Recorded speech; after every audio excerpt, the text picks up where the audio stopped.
We're finally getting into these sets, and I'm ready. I'm ready too, my friend, and the wait is worth it because, remember, we are here for top 16 of not just one of the biggest tournaments pre-launch, but one of the last tournaments before the game gets into the hands of the general public. Next Fest happening next week. The game coming out the week after, right? We are here in the final days of beta and one of the final tournaments in this phase of the game's life. But starting is off is Switch trying to push an advantage state, but Bbatts not going to let him get it started. Yeah, we are in Forest right now, so of course there's not going to be any, like, actual platforms in motion, or what should I say, stationary. It's going to be that swinging one singular platform. There's a down throw right there. Going to see where they take away, and now Bbatts kind of pressuring Switch even though they're marked. I like the willingness from Bbatts to play grounded, even though obviously her slow fall is so good for Fleet, right? Bbatts is willing to mix up whether he's actually going to look for it or not, and that's familiar you see, right, from managing Melee Peach's float coming into play here. Yeah. There's the net right now against their other hitbox. They don't think they wanted that one, but going for the dashes, can't find that sliding hitbox. Switch going to actually get their attack out right now, and at the moment, there's a down B, that flip from Fleet going to throw him away, kind of ZSSS, and it's a little bit of a scramble right now, Ritual. Unfortunately, just neither player able to get too much started, but this straight hit game starts to feel like it favors Fleet, right? She's just a little bit more equipped to keep you out range, to play that slow game because of her defensive play, and once she does find that arrow, she can find a juggle. Once she lands that back air, right, all she wrote, gonna take the first stock. Bbatts starting off strong, but it's what type of lead you can build after it that's really gonna cement how much this matters. Using up the tether, going for a narrow stage, and can't find it. There's the gap attack, gets the reverse hit. And now, forcing the recovery up high, punishes it with the F-Strong, of course, and Switch, bringing it right back to even 0% now, Ritual, back to the second stop. Right now, too, I love the defensive set play there from Switch, but he's not going to be able to find too much. Goes for one hit too many. Both these players swinging off stage, and the aggression is going to lead to a scrap reversal left, right, and center. Switch, again, though, trying to keep the pressure, but with the reverse, it still picks it up, finds the combo, and keeps the pressure going, Fabs. Yeah, and peek the F2 upwards, by the way. He's angling the F2 upwards because he understands that Fleet is quite floaty. She's going to be in the air a lot. If you're angling that F2 upwards, pretty low end lag on that move as well, so really good move to kind of challenge Fleet's aerials from above. One of the really interesting things here I was going to say is how can Maple find their way in to pop you up? Obviously, this character has got some solid hitboxes in terms of range, has got the speed to close in, but fast faller versus floaty, right? It's so hard sometimes to find a way past those walls Fleet sets up unless you pick and choose your moments appropriately. When Bbatts' defense is so good, it takes some real craftiness to get in with the consistency that we've seen Switch doing. Absolutely. You see Bbatts actually thinking they would go for the mix-up. Switch is already ready for that one. You see that the F-tilt, they angle it downwards to catch that recovery. That move is a little bit disjointed, and you're seeing very hard to kind of challenge that move. Bbatts, a little bit unfortunate when they were kind of running away with it until just that last moment. Guessing wrong on the party game to, let's say, Switch going up 1-0, but a little bit of pressure on that first game. Yeah, it definitely felt like Bbatts, right, very comfortable at least in navigating how to stuff out Switch here. And remember, both these players from New Jersey, so having some ability to practice against each other in person too. We're going to see that if we can get anything started right now. We're seeing Switch going for the up throw, back air to pressure, a little bit sharper on the platform. But these up tilts from Fleet, such a scary route to deal with. Waiting for the roll in, doesn't deal with that, instead gets hit by the tornado, and now Switch has to reset the situation. Yeah, I love that from Bbatts, right? Throws the down tilt, resets it again, just waiting, knowing, hey, Maple's gonna fast fall down, right? I'm gonna just trap the landing, reset, that's how I push her off stage. Once she's there, I can intercept the landing, keep these hits, keep these 1-2s and these traps coming to force the aggressive committal playstyle of Maple to be used against her. Catches the jump with the forward air, but see Bbatts able to recover Fleet. Can go recover from roundabout anywhere. Is that air character, of course, gets traded with the side B, gonna get marked now, but still finds the kill on Switch. Yep, Bbatts is just playing this one a little bit more measured, right? Not really looking to come in with quite as many aggressive options. Instead, much more willing to just let Switch set the pace of approach, control space, and trap those time again. Once Bbatts is trying to call out Switch, that's where we're really seeing, instead of trap those landings, that's where we're really seeing Switch start to get some extra advantage moments. Absolutely, there's the no tech. You are going to get F-Strong right there for your troubles. Avoiding the side B, going to give him some space, but Switch doesn't care about that. Tether into the nair, no kill though, great DI from Bbatts. Uses the side B up high to cover himself landing, but now you have to deal with a lot of these throws from Maple. I like the hold there with that slow fall fade back, not going to commit to it, and now the pounce in, right? This allows you to find your pressure onto the platform, huge opportunity, but because of that spike from Maple, she's able to come through, reset the situation, force the scramble, force the contest, and force the reset to stage. Wow, that confirmed into the Lily wrap re-wrap as well. Switching it all big right now, taking a second stock, and Bbatts looking down the barrel at game 2 at the moment. Switch is kind of commanding. There's the up air, another one as well. Keep going. Bro, all the twists in the world. Reset to the platform, gonna keep it pushing off stage now, not gonna find it just yet. Bbatts just doesn't have a defensive answer to find the way out, even with the slow fall to try and microspace, just not able to quite find it yet. Yeah, Floor hugs the F tilt as well, doesn't want to go anywhere, just wants to stay to the ground. Pretty ironic against the Earth character like Maple. There it is, trying to get the down throw read, goes the other way. The side B getting the tornado confirmed, but Bbatts messing up the wave dash. Can't get that confirmed what they need. No grab available. Yeah, this Thief right trying to steal away the percent lead here from Switch.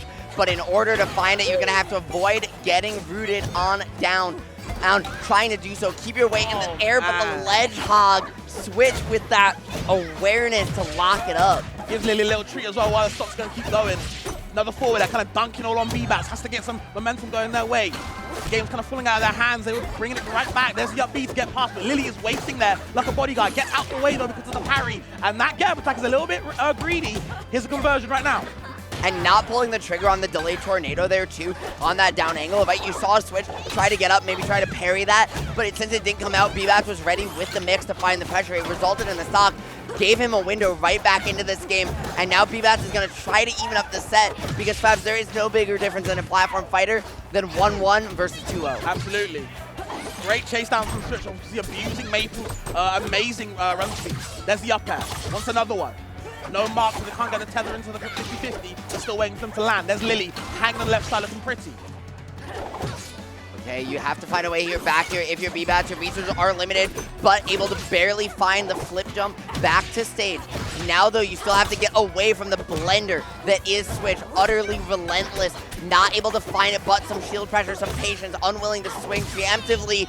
You give yourself a chance, but Fleet is just so hard to land with sometimes, right? If you can't create the space vertically to fire an arrow down to follow on your descent, because she's floating, but because of that slow fall, she sometimes just can't actually get down if your opponent can chase you up in the first place. No, you make a good point. Of course, it's hard to kind of ASDI these kind of up airs when you're kind of floaty as Fleet. It's kind of, you think they would be able to escape, but unfortunately they're stuck in the jaws of Maple every single time the up air is connected. We twist it and turn it.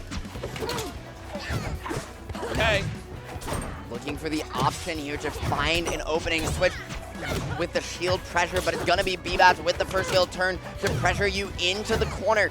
Doesn't find too much more though, and Switch taking the turn to reset. Plus Maple, we don't talk about it enough, but his ability to low profile with that dash dance is so good. And what's interesting enough from Bbatts' side is I haven't seen one single powered up gem so far.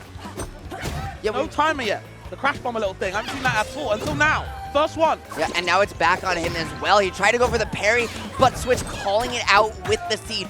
Great setup on the timing, recognize the scenario, recognize the matchup, and start to execute. Now that we've had this game in players' hands for close to a year, right, we're starting to really see some of that develop. Absolutely. There's the up air spot as well, but still surviving. That's probably the nerfs of the last pack. Trying to get the down smash on the platform, but can't find it, and Switch has to hold and shield. Yeah. However, it's going to be Bbatts dropping it a little aggressively, right? That gives Switch, once again, the chance to juggle. And you see every time trying to pressure the landing. Recognize Fleet wants to play in the air. Maple, one of the kings of juggling we've got in this game. And so maybe there's a chance they go all the way deep on down. God damn, another ledge hog. Bbatts really has to watch out where they're recovering. Switch understands the minigame. Bbatts doesn't. Here's the up airs. 3. Can we get a 4th one? No, going for the forward air dunk. Maybe a reset, and we're going back to it all around the town. Delta getting smashed up right now, Ritual. It seems Bbatts can't find anything to boot until now. Gets stopped finally, but has taken quite a bit of percent. It looked like he was maybe trying to slide off platform there and just kind of messed up the DI because of the back air angle. Right, was holding out right on into the blast zone, and that's one you don't want to give a player like Bbatts, because though he's been down, certainly not out yet. Bbatts has pushed Switch to the limit in both the first 2 games, despite the score of this set being 2-0. If Switch isn't careful, he will take this game 3. Well, watch out right now, okay? Again, the F tilt angled upwards, so make sure you can't jump away from the anti-airs are working for you. The tether into the forward air dunk, maybe wants something else. That would have been crazy. Yeah, dude, what comes up must come down, and Switch is trying to take it all the way around town with that tether. but now it's Bbatts' turn, going to get the combo started with that tornado and the pressure. Now trying to cover off stage, not one arrow, not two, maybe the third shot's the charm. No, it's going to be Switch trying to find the reversal. Avoiding all the downers in the order, complete bullet hell, dashes in, dashes out, gets the grab. Forward, they're going to put him off stage. Here's the ledge option. Hovers high with the up B, but still can't get anything from it. The down tilt, working out 2 but can't get the confirm. The up tilt, such a good anti-air option for Maple. She just does it so well. Yeah, swinging that bow left, right, and center, but unfortunately Maple just juking you like there's no tomorrow. Oh, the air dodge, right? Both players are putting all their chips on the line there. Unfortunately, neither one able to lock it down, but it's going to be Switch looking for those forward air loops. Not enough yet, though, and Bbatts maybe having a chance to get himself back into this one. And honestly, Maple, this recovering from Switch has been phenomenal. Not opting for the tempo, just want to get rid of it yet. Just wants to keep the mark on Bbatts for mix-up options, offensive gameplay only. Look at the recovery. The wall cling, of course, the up air, holding it upwards so he can kind of fly with it as well. Using the momentum. Dude. Okay, the S-Smash going to put you off stage now. The side beat is there, gets past it. Switch is getting pressured right now. There's Bbatts. DI's in on the down throw so they can get that up air. And Switch, letting Bbatts come back into the house. Yeah, but honestly, Switch is playing this like Neo. One of the things that struck me is, unless it's out of a combo, Switch is not getting caught by these arrows almost at all. He is finding ways to weave around them, and since Bbatts has no way to keep you out, keep you away, right, Switch is able to get in and really do what Maple wants to. Yep, liking the FTO angle downwards, pushing off stage. Just wants that angle, trying to confirm off it. Once the ledge hopper can't find it either way, Bbatts fighting back. Lily is on that right side, you have to watch out. Staying away, but there's nowhere to go. When you're fighting against Maple's up air, that move covers you vertically and horizontally. Well, that move, I unironically think no matter what they do to that move, it might just be one of the best games in Rivals Engine. I mean, a lot of people said in Rivals 1, the way to beat Crag is to get outside of the Crag zone. The Crag zone, guys, if you don't know, is just outside of the down B pillar. And hey, we did end up going to a small stage, but not quite with Ethereum Force. We are here over on where else but Jules Vale. It's gonna be some, as we mentioned, Clarion, some Crag getting on started here. Boiko and Boo getting at it, but it's gonna be Boo getting cooking early, not able to convert that to an offstage scenario though, and Boiko will go for the 9s. Boo crumbling a little bit under pressure. That rock started to show a couple cracks. Very surprised the pillar didn't come out. Maybe they're messed up either way. Looking for the down B spike, trying to get it back in blood, but Boiko not letting it happen. There's the pillar this time. Maybe they're learning from it. Maybe it's a little bit of bracket nerves. And that side special back to stage from Boiko where he'll jump off side special back, and if you DI it wrong, he just gets the down air as a confirm. Is one of his favorite edge guard setups. I see him go for this all the time, trying to find it there again, but just doesn't land its mark. However, the Crag's so big, right, not able to get away, you can still put him in the blender fabs, and right now it's just, how does Boo escape? It's hard to get out of you. The Clarion does put you in a little bit of the blender. In this town, we do hold down against characters like Clarion, because of course, floor hugging is very strong versus Swordy like Clarion. There's the jab, but it's very good spacing from Boiko. Gets the special combo, goes to the back throw to mix up the DI and looking for something. Ooh, with a little bit of charge on the up strong, but no kill though. Crag a heavy boy. Yeah, but with that hitting that tipper there on the side special, right? Even that rollout does get stopped. Tries to break.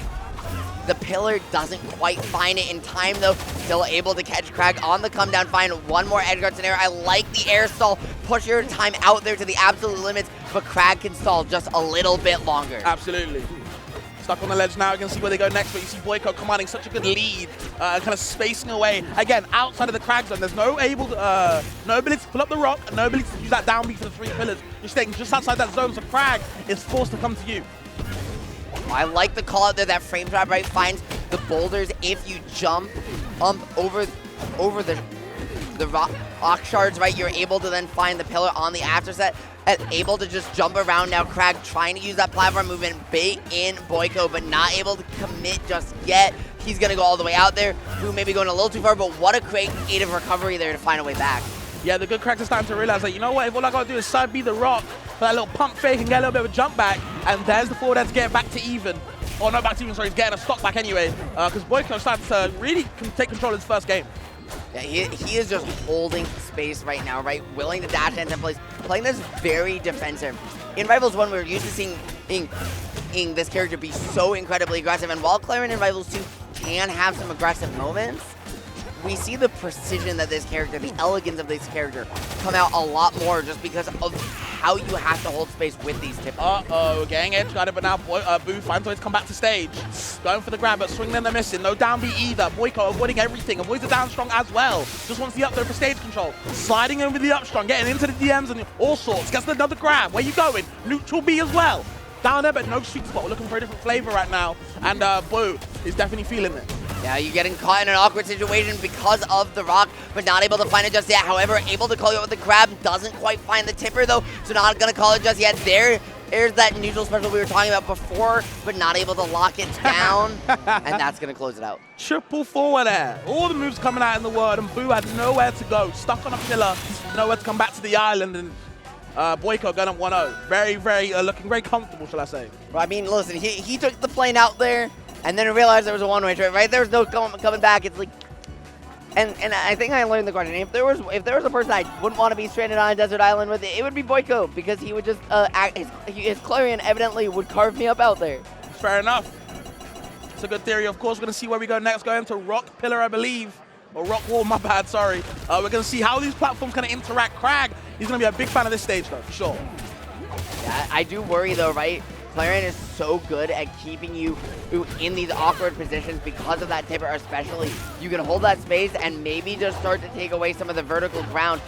Crag though is so good because of that pillar, holding the vertical height, able to throw the rock how you want, utilize the shards to find some pressure. It's gonna be how do you control this open middle space if you're Boiko. Yep. No rock conversions, no down B stuff. Really good spacing from Boiko to make sure he's outside again, outside of that Crag zone. Nothing can happen right now. He sneaks in the back air, can't find the up tilt though. Never thought I'd say that one. Gets another grab, there's the up there. Dude, that up tilt used to just do everything for this character, but it's gotten tuned a little bit more in line over the course of these betas, and now you can weave your way right around it. Can't weave your way around Clarence down air though, because Boiko is gonna take you on a tour of the entire stage. Not able to close out the stock though, and Boo able to find a chance again.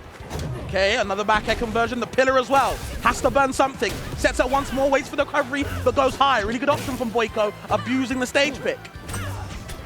Yeah, I really like the way, as you mentioned, that Boiko's adjusting the playstyle for this stage, right? Yep. Willing to play a lot more base and shield, a lot more slow, picking and choosing fewer moments, and saying, hey, I know you want to commit under platform, I know you want to try and use these pillars to your advantage, so that's what I'm going to play to bait you in, and I'm going to be ready for your angle of approach every single time. Really wants that neutral B grab, but just can't find it. There's the down strong, approaching with it as well. Getting past the rock shards being flowing at them until now. Setting up all over again, setting up shot. Boiko might have to pay sooner or later. Rock in hand yet again, but fakes it out, waits for an option, but Boiko don't give a damn about that. Back throw into the F strong, a classic for Clarence. Yeah, man, listen, as long as tippers have been in platform fighters, right? Throwing F strong has had a place, but so too has that drop forward air right into the blast zone, because Boo is going to answer back and starting to find some charge more consistently. We've seen Boiko throw out these anti-projectile builds a couple times, but they haven't landed yet. As the set goes on, how that plays out might answer the question of how many games the set goes. For sure. Okay, tries to get the down and needs to have a tech option from Boo, but doesn't give it to him. Again, missing these neutral B grabs. Very crucial. For the grappler character, you need summon. I was going to say, we haven't seen Ian Boo land a single grab, really, have we, on Boiko this entire set so far?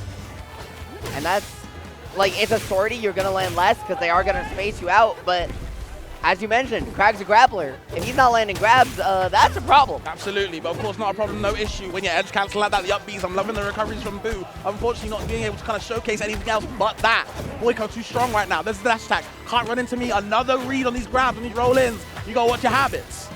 Yes, sir. Yes, you do. Because you jump from that neutral get up the ledge one too many times, and Boiko's going to call you out, but not able to find too much more. Now Crag's going to get some rock stuff going. Not going to find too much more because Boiko immediately going to adapt, immediately going to get in that toss blind spot and take your stock for it. Interesting going for the neutral rock throw as well. Actually kind of died for that. Maybe a miss input either way, doesn't matter. Boiko's still going to keep trucking on. Another missed grab.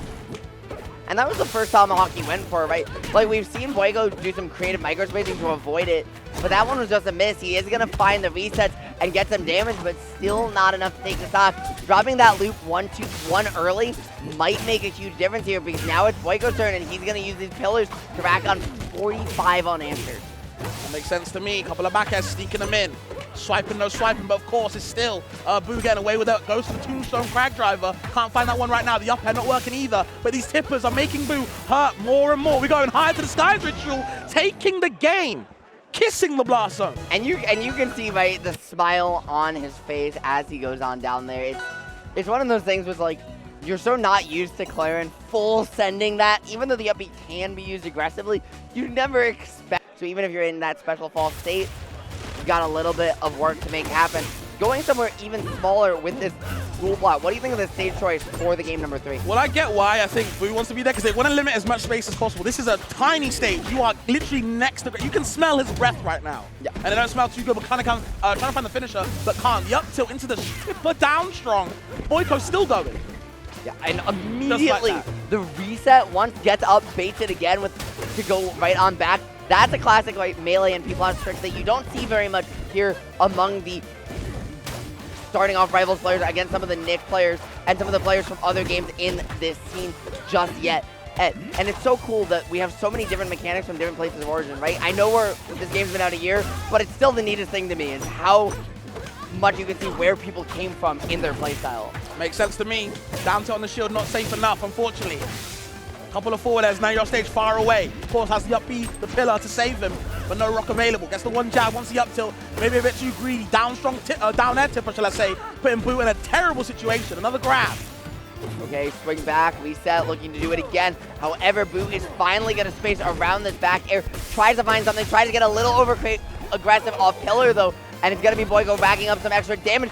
Still alive, the reset and the delay on the neutral special. He is trying to find these stocks in any small opening. For sure, gets the nair as well. No tipper though, still going to keep surviving. Avoids the rock shard, great angle from Boiko, going to put it horizontally to make sure Boo is in the air. No neutral B this time, going for the reverse one. Maybe want something else. There's the get up attack, the special one actually converts off it. No kill though, but still, never mind. Wow. Dude, down smash, they're so smart because it's a small platform. Sure. And so you cover pretty much every option except roll out. But since you throw it early, if they roll out like that, you can just throw it that F smash strong on reaction and cover it. Makes sense to me.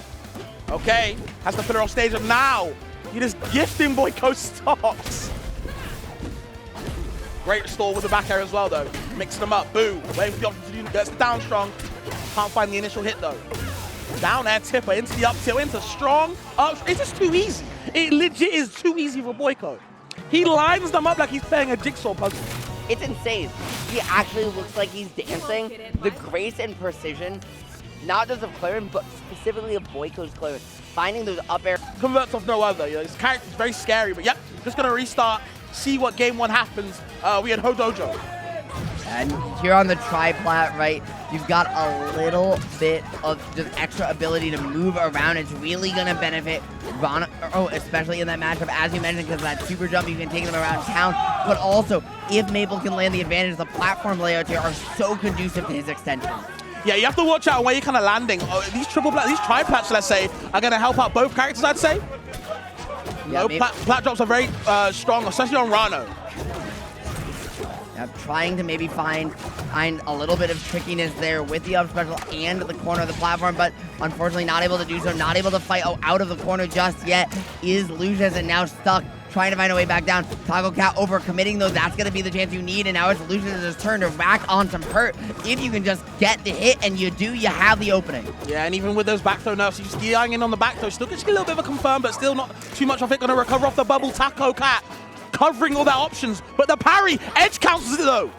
Dude, the Rivals play, right? These are 2 Rivals 1 players going at it here in the sequel. You can see the parries, the edge cancels. They know their way around these characters like nobody else. And the edge guards now coming out. This is some vintage gameplay at its finest. Trying to get that nair, but actually DIing a little bit weird on the up air. Kind of survived for a little bit too long, shall we say, and a little bit unfortunate. There's the up tilt, super jump into the reverse forward air. Lucius right back into it. Yeah, maybe not optimal DI there from Tacocat either, but a great setup from Lucius to find that stock. Now he's trying to get a little tricky with the movement, and the cross is going to work, but not find too much more. It's going to still be Tacocat to get the hit into the bubble.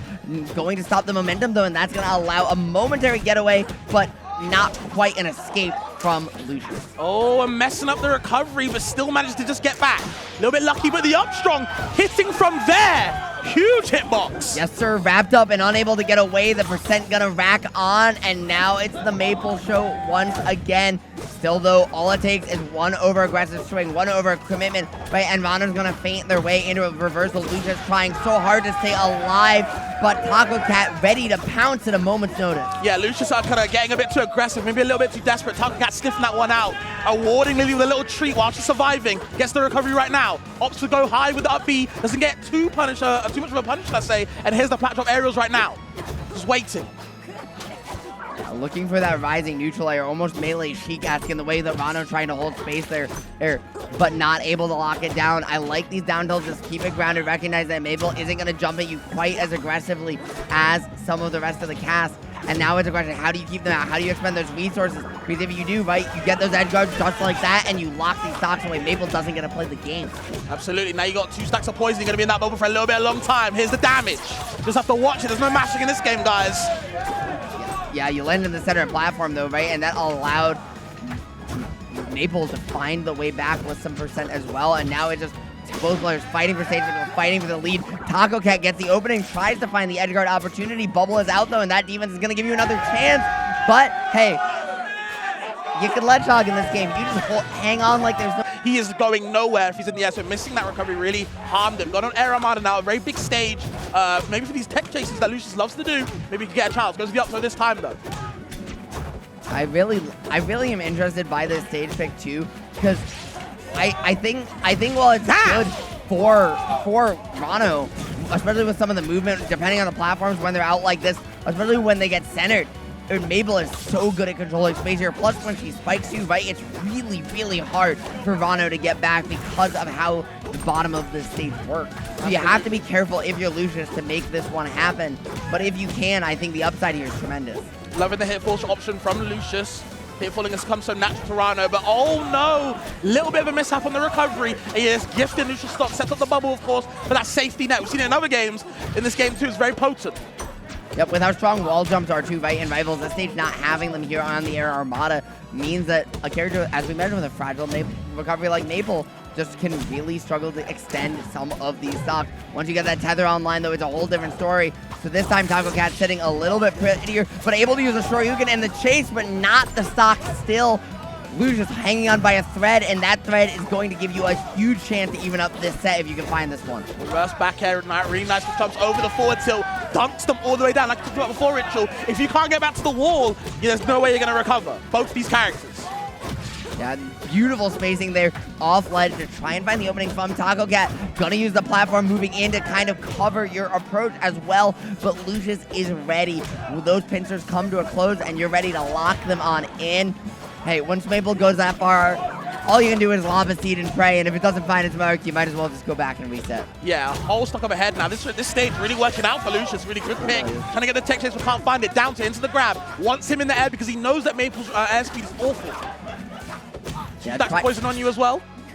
I love trying to intercept the jump there with that needles as well. It didn't work out, but it's still a good idea, and you're allowed to take some of those risks. You're allowed to set up some of that longer-term conditioning, even in a faster-paced game like Rivals when you get this stock lead. We just don't see it as often because of how explosive some of them are and how hard it is to build one. But right now, Tacocat is starting to swing at goes, and even though you find the stock, Lucius has a chance, but Tacocat has played themselves right back into an opening here. Lily sitting on that left side platform as well, so you can't approach from the air from that side. And Tacocat getting support from the crowd as well, but you're getting down tilt. No up strong available. Just missing on the timing, just missing on the spacing. Forward air dunk. Once more though. Covering the jump. Where do we go now? Dude, in that jump call out, I thought he was going to go for the forward air and spike him and end it right there, but he didn't commit. Tacocat now like seeking desperately for the opening, recognizing that, hey, if I let Lucius have too many opportunities, my window might just close. However, when you swing in for the fences like this, you either hit the home run or you strike right out, and that whiff could be deadly, but Lucius just missing by a thread, and Fabs, that's going to be one extra chance, one more time for Tacocat to breathe, and this aggression is paying off in spades. Down B conversion from the Lily, and the up B can't find the kill, though, but still working. Tacocat coming right back into the set. Barely able to find a way back from Lucius, playing that one about as tight as possible. Tries to find the pop-up there off that down to find the stock back, though not going to do it enough just yet. but Lucius has to burn the air dodge, find the way out. Lily's gonna force a reset. Bubble has to cover you back. Gets a hit away, gets a reset. Now it's Lucius's chance. Okay, just gets past the recovery, goes past it. Does have 3 stacks of poison on you though, so you have to watch out if he puts you in that bubble. Oh, the air dodge. Conversion, the up air as well. And there's the conversion, and yo, Tacocat. Relentless. And boy, what a slobber knocker this one has been. Lucius looked so poised to take that one, but Tacocat clenching victory right from the jaws of defeat by just turning up the pace with an aggressive playstyle that Lucius just did not quite have an answer for. And to get that poison conversion and then put you back onto poison stacks is a crazy feat from Lucius. But again, Tacocat always on the back foot, but still managed to find himself 2-0 in the lead. And this is such an interesting stage counter pick from Lucius as well, because I understand you wanting to go here because of the up special movement options, right? The side special movement options as well that Rano really gets on the stage. But if you can't control the ground here in the center with that center kind of N over the top of the stage that the platforms form, if you're caught in that dome, I mean, Maple just is so good at running that stage. Sure, you can just kind of avoiding that one right now. They get stuck. No tech on the sides. And again, up strong for your troubles. Tacocat with the lead yet again. Lily on that right side platform, nowhere to recover though. And now even right up 1-1 though, right? The downside of Maple, as we keep mentioning, is once she gets pushed off stage, unless you're tethered, she's not making it back very often. It's all aggression all the time, but Tacocat is executing perfectly now. 2 bubbles online for the moment. Some tricky movement to find the reversal and looking to get a little cheeky with it. Doesn't lock it down just yet, Fabs, but going to rack on so much extra damage with the positioning. Really smart Lucius to understand he wants that Poppy on board. It hasn't actually used it so far in the set. Angles the special bomber break upwards as well to get away. No forward strong available. Tacocat very liberal with these forward strongs as well. It's the back air once more. Double hit. Wants the conversion. The up B as well on the platform. Nowhere to land, but Lily's there too. Sitting pretty once more. Yep. Forward air dunk. Doesn't fight it just yet. Now you have to contest with the bubble. You got to be careful. It's going to get you away. But that forward strong right, you throw out that tether, you throw out that vine whip, and it's going to cover just so much space. And now the crowd is chanting. The pressure is on Lucius. Back against the wall here in winner's side, Fabs. You do not want to go down to losers. Lucius is sweating right now. Yeah, Tacocat getting rid of all the Tri-State legends right now. Solar beam in the ground. Lucius might have to join him. Get your spades ready, guys. Might have to join him 6 feet under 2. Oh, man. Down tilt the catch. Yep, Lily is getting beat up too. Listen, he's 1 stock away, but not out of the woods just yet. Tacocat now trying, desperately looking for a way back in trying to hold on to this lead, because last stock game, Fabs, we've seen it time and time again. It is anybody's opportunity, and Lucius looking poised to even the stock count up unless Tacocat can find a way which you can't from that forward air. Love the jump catch. I'm telling you, the way he uses super jump to utilize to make sure he goes everywhere around the damn joint to catch these high recoveries. Really smart from Lucius. Gets the conversion. He is a little bit down, but now you got poison. All you got to do is put him in that bubble. You're going to be there for a long time. Get your popcorn ready eventually, but never mind. Gets rid of the poison stack, and that's even game. Yeah, the alley-oop there, really good idea, vertical combo attempt, but because of the platform layer, right, finally benefiting Lucius, it kind of gives you one more chance to get on away. Lucius now trying to play the neutral, has the opening, but not able to get the extension. Now it's all about how do you bait Tacocat in, knowing if I get hit once, it might just be over. You got to get away now, reset, beautiful movement, but Lucius not able to stay. Give yourself that chance to breathe that you so desperately need. Absolutely, feeding Lily the treat to make sure she stays a little bit longer, but now you're in the bubble with a lot of poison stack, taking a lot of damage. Lucius right back into the set. Can he get the finisher though? The forward air doesn't even mark though. He's gonna, yep. Great stall, but unfortunately, nowhere to go, shall I say. Lucius, great cover on that. Lucius needs to use those frog-like grips to suction on to victory at every possible turn. Ritual talking to him right now. There's a side B in the air as well. They're going to plan the mark any way they can. No, watch out now. The dash attack does hit twice. Watch out where you're floor hugging. Up tilt and cover. And now you're both close to each other on Tempest Peaks. It's going to be very hard to kind of get away from each other. And here on Tempest, right, we're seeing fully that kind of explosive playstyle of Tacocat, right? Wants to scrap, wants to constantly force the interactions, not let the movement and measurement of Rano control the neutral game here. But once you get put up or pushed out once, if you don't have that tether, I mean, you could just lose a stock like that, Fab. And if you're not careful as Tacocat, this stage could backfire fast. And I know the Wi-Fi in this venue hasn't been too good, but I do think finally Lucius has made that download. I think it's complete right now, Ritual. Running away with it, understanding what Tacocat wants. where he wants to be.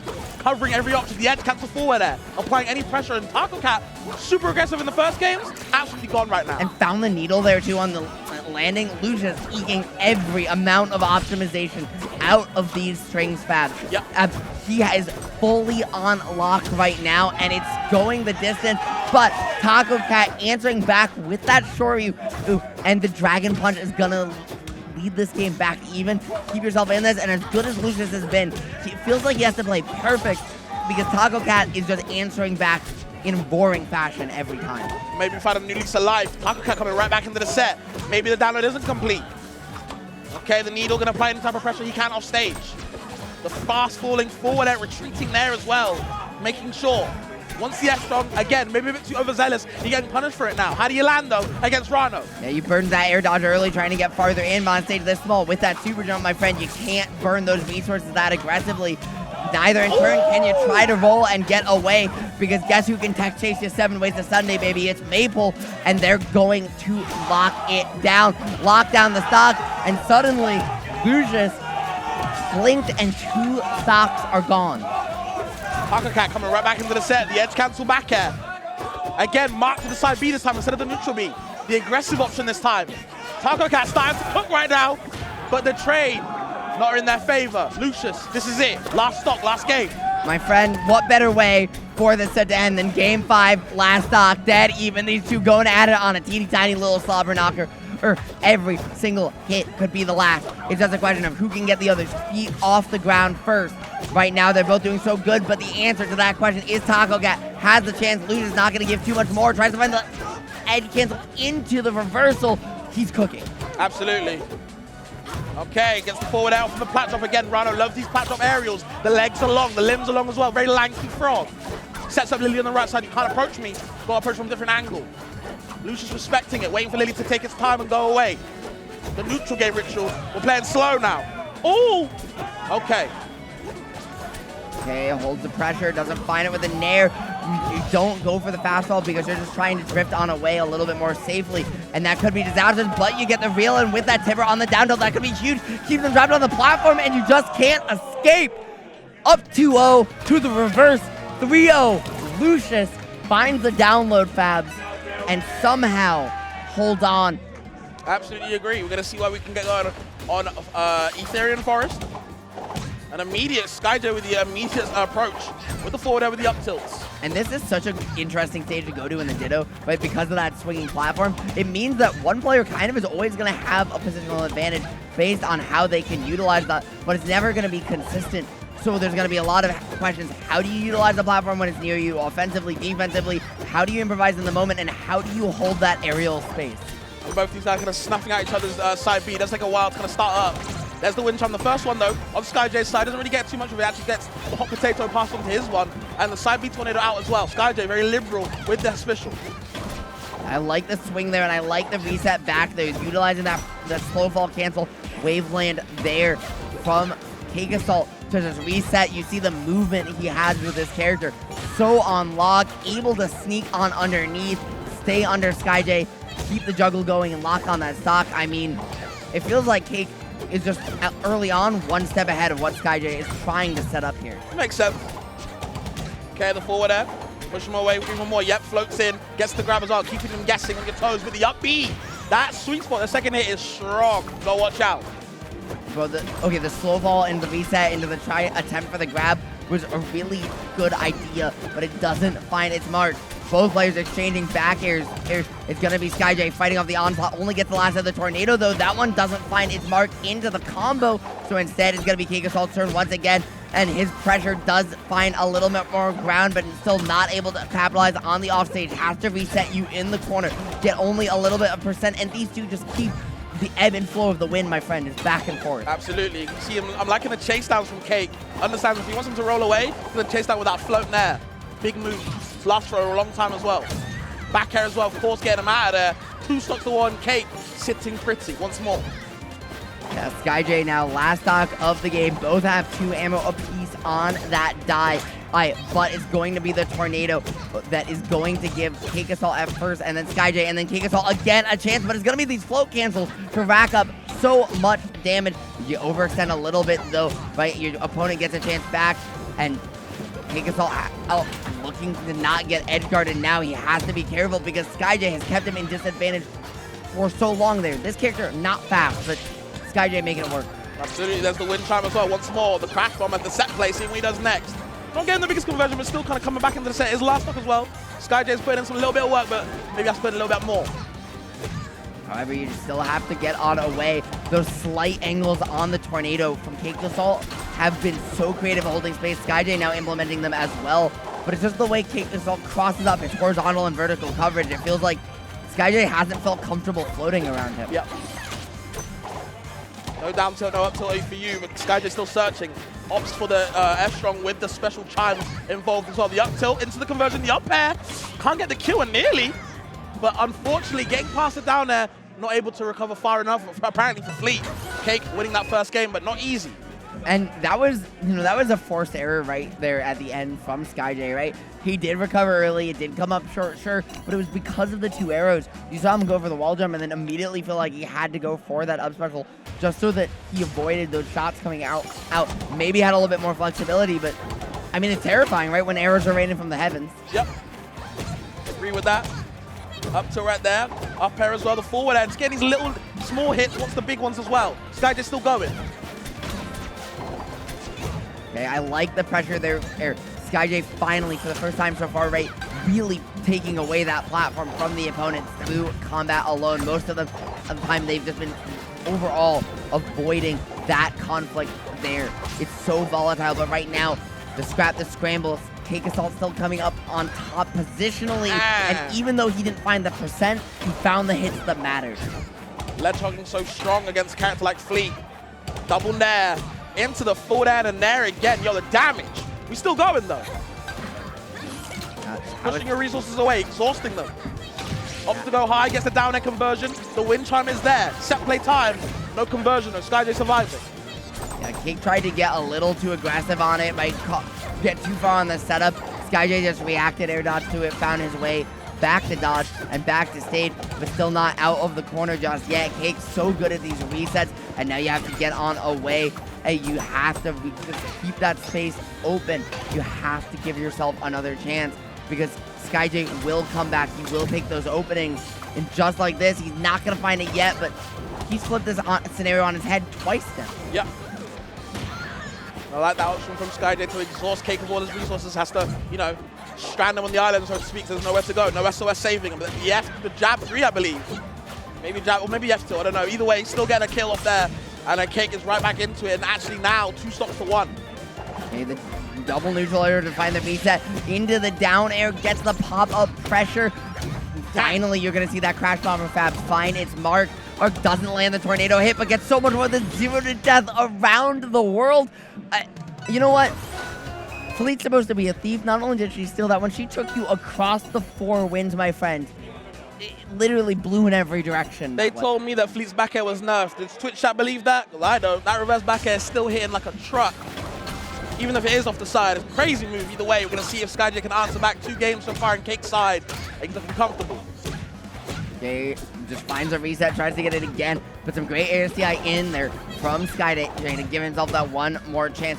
Now it's his turn, but he keeps getting caught by some of these mid-range tornadoes as a get-off-me tool from... Yeah. And that's really given CakeAssault more openings to reset to neutral than his opponent. Oh, he wanted that side B into the up B. I've seen that so many times.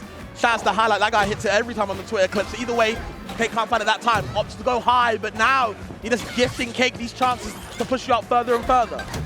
Yeah, but it's just rinse, repeat, right? At this point, CakeAssault's done this 1,000,001 times, but even then, you might just make a misinput, right? You might give your opponent one more chance. Still, though, it doesn't matter too much because Skyjay hasn't found his way comfortably back down. He's right back where he started. Can't get away, but the tornado covers him. Even still, CakeAssault picks it back up. Still not going to find the stock yet, though. And the conversions are just scaring him into bad positions, all from this new down tilt that the gods have blessed Fleet. This new down tilt as if this patch has been so crazy, good. Guys. It's so good. Sweet spot sending you upwards, you can get a lot of conversions, and even though he's not getting the kills off down tilt, you're seeing him put Skyjay in these bad positions where he's able to get the reverse back out like we saw just then, the up airs, the forward airs, anything, any aerial.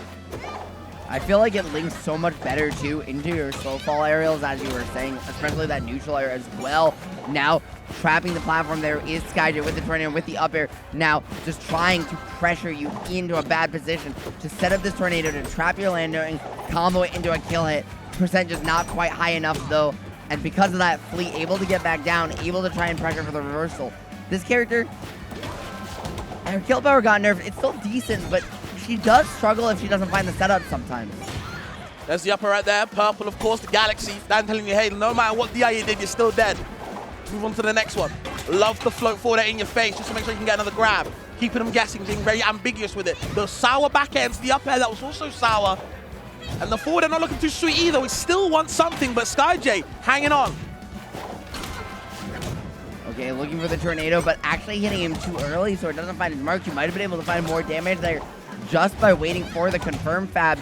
These two all of a sudden, right, got to the 2 stocks apiece and just said, hold on, let's hold forward. Okay, there's the F2 right there. Jabbing the F2, the classic. The Nair's all pushing you farther away and actually finds the stock Skyjay. Looking down the barrel is last stock, tournament stock as well in winner's side. Okay, one more chance for Skyjay, but he's got to get away. Able to just drift back slightly, though. Find that grab, find the reset. CakeAssault, though, still going to keep things going. However, the time up could have been something to cook with the scramble off stage. These two, you think you need a stage to get in a scrap scenario? Not these two. Not at all. And these down air conversions from Cake have been really good, shall I say. Don't see a Skyjay use them at all. The side B, getting the initial hit. Double forward there, but just falls out the second one. Okay, I like this a lot. Just the way Cake is holding space, the way he's willing to change up his pace of play. Right, moments ago, it was incredibly aggressive. Now it's switched kind of to defensive, but not in the way we're used to seeing from range, right? He's playing just very up close, defensive off movements. And again, this last minute playstyle adjustments, Skyjay hasn't had the biggest answer, able to find the stock, but has another one to take. And Fleet is not that 0 to death character unless she finds the edge guard. Hold on, that might be it. Yeah, it's hard. Maybe, wow. Ha, didn't even need to, but just went for it in case. I think you might have been able to find the wall jump there into something just based on the distance. Do support the Rivals dev team because who else is giving us this much content? Of course, shout outs to Rivals dev team as always. But of course, we're going to get back into this game. First game on Godai Delta. We're going to see what is going on the bioplats with the Maple and Fleet. I like this from Bbatts, just trying to hold that center space, right? That center of the stage in the circle there, just trying to utilize that mid-range from Fleet to control space, but occupy these awkward angles where you can't quite find this tether from the seed. You can't quite plant it if you're Maple. Makes sense. Okay, the forward throw, you are marked, so you got to watch out. The side B going to cover the landing. I like that. And if you watch Bbatts compared to the 2 fleets we saw with Cake and Skyjay, Bbatts is very relentless with these down Bs. Not working out too well right there. Getting tethered Ned, of course. And Lunar starting off the game very strong. Yeah, Bbatts too utilizing a lot of Nair, just kind of as a get-off-me tool, not aggressively like we saw CakeAssault doing, but instead trying to find the defensive playstyles, trying to find a lot more aggressive juggles into the up air, some raw strings play, very much off the positioning that Slowfall has to offer you. Sure. As you mentioned, very different than the other fleets. Okay, reads the tether option on the other side. Doesn't matter where you're going, left or right. We can send you to the right side blast zone. Get rid of you right there, and Bbatts coming back into this game. The down B yet again. He loves that move, and I can understand why. Damn, conversions. Yeah, listen, we didn't see the Crash Bomber much before either, but now, right, just racking on so much damage. The weight from Lunar is going to get called out by that parry. Not going to find the edge cancel, but still not going to get the punish. Bbatts just missing the opportunity. Rack on a huge opportunity there. Still going to pick it up for some more, just not quite as much as he could have had otherwise. Absolutely. Nair as well, looking for the down strong. Can't find it. Bbatts not giving it to him just yet. Opts for the high recovery. Reads it, but just can't get that final punish. And Lunar kind of gifting these opportunities away. The down strong there, just so much end lag, right? There's a reason you don't see Maples go for it often. When it works, it's great, but when you miss it... Oh, man. Bbatts maybe a bit too overzealous on their side as well, throwing out these moves. And you don't want to give Maple a chance to come back into the game. Lily sitting pretty on the right side yet again on that platform. She loves it. And now it's just, she loves the platform. She hates trying to get back to stage. She does find her way back, though. And now it's a chance to rack on a whole world of hurt on Bbatts. Over aggressive though, it's gonna lead to the reversal. Maple back between a rock and a hard place. Still able to get up there with the tether, and Bbatts especially has not had an answer, whether against Switch or Lunar, to those tether chases. Yeah, and you can see that Bbatts actually died off the top, probably to the nair, probably expecting the up air, maybe SCing down. That is the 50-50. Been there since Rivals 1, I believe, so kind of, you know, opting for the wrong choice, unfortunately. Maple does put you into some guessing games. Okay, up toss, looking for the dunk, the swing, not gonna find it. One juggle, two juggle, but the pressure not gonna hit its mark yet. I like the attempt to play a little bit more grounded with the combo game from Lunar, recognizing the slow fall already out. Bbatts going to burn those resources, doesn't get too much more, but I like, even mid-game, how Lunar is willing to vary the playstyles up here. Okay, another strong Bbatts, a very big fan of that move as well. Once the down from a calm fan, that move does linger for a long time though, so I understand why. The Wavelength, to get him outside of that situation, may apply so much pressure even if they're not touching you. Jump in the juggle, but not gonna find it. This is your opportunity if you're Lunar to lock out this game. You've got Fleet in the corner. However, you threw out the plant a little over aggressively. Lily gets knocked away. You gotta be terrifying, but Bbatts swinging in on his own. Both these players want the stock now, but it's gonna be Bbatts with the chance and the snipe off the top. Fab, that was some 2020 vision if I've ever seen it. Yeah, Bbatts looking strong for a reason. That recovery right there was a little bit scary. Forced Lunar to tech, but still managed to get that conversion right there. You can see the dash in, dash out, dash attack to get that side B and the conversion, the up air into the up strong. Nowhere to go. I told you, Maple don't go nowhere when they hit. That speed is awful. Calls out the tech in place there with the tornado. It's like, yes, tornado also covers roll away there. It also covers get up attack. You know, it covers a few options, but the only way you get that combo, which you saw Bbatts already committed to kind of before it hit, was off that neutral get up, recognizing the scenario perfectly with the call out to find that stock. Absolutely. Okay. Forward tilt angle down. Where you going? Okay. Oh my god. Reads the high recovery. Understands when Lunar's pressured, he just wants to get out of there. Nowhere to go though. Into the back end, you're dead. Super early. Great stock for Bbatts. Gonna continue going on. And listen, he's just a silly little guy, and sometimes silly little guys can read your stock sometimes. But so too can Mabel if you're not careful. She's gonna put you in the blender, and Lunar is going to try and lock it down. But all of a sudden, Bbatts' defensive play, willingness to set you up with all these tricks and traps at the mid-range has been immaculate, Fabs, and it feels like Lunar just stopped being able to see what's coming. I'm liking the down air conversions from Bbatts as well, utilizing a very CakeAssault-esque as well to make sure if you want to roll out, cool, I got a down air ready for you. Trying to get there, any dunk available, but still great fight off from Lunar, still in the game. Lily on that platform again, you got to watch out. Yeah. It's Fabs. I mean, Bbatts is making this like a medieval siege from the heaven, the way these arrows are raining 7 ways to Sunday. But that one's going to blow you away and going to get the regrab reset. So much damage. Now the timer is going to go off. Holding shield, though, at least able to get out of dodge, because I'm going to be real, if that hit, we might have seen the 3-stock. Absolutely. Gets the tech. Oh, my God. The jab lock from the up tilt fallout actually working in Bbatts' favor. No forward air dunk for you. Got to do something else. There's the float back there. Sneaks it one in. Another one, and oh, my God, you're Bbatts. Bro, super convincing game. I mean, like, it literally felt like Bbatts' pace of play that game doubled. Yeah. Right? Like, it felt like every projectile was coming out so fast, and Lunar had to spend every minute of every game, right, entering bullet time. Like, how do I dance around this one? How do I dance around that one?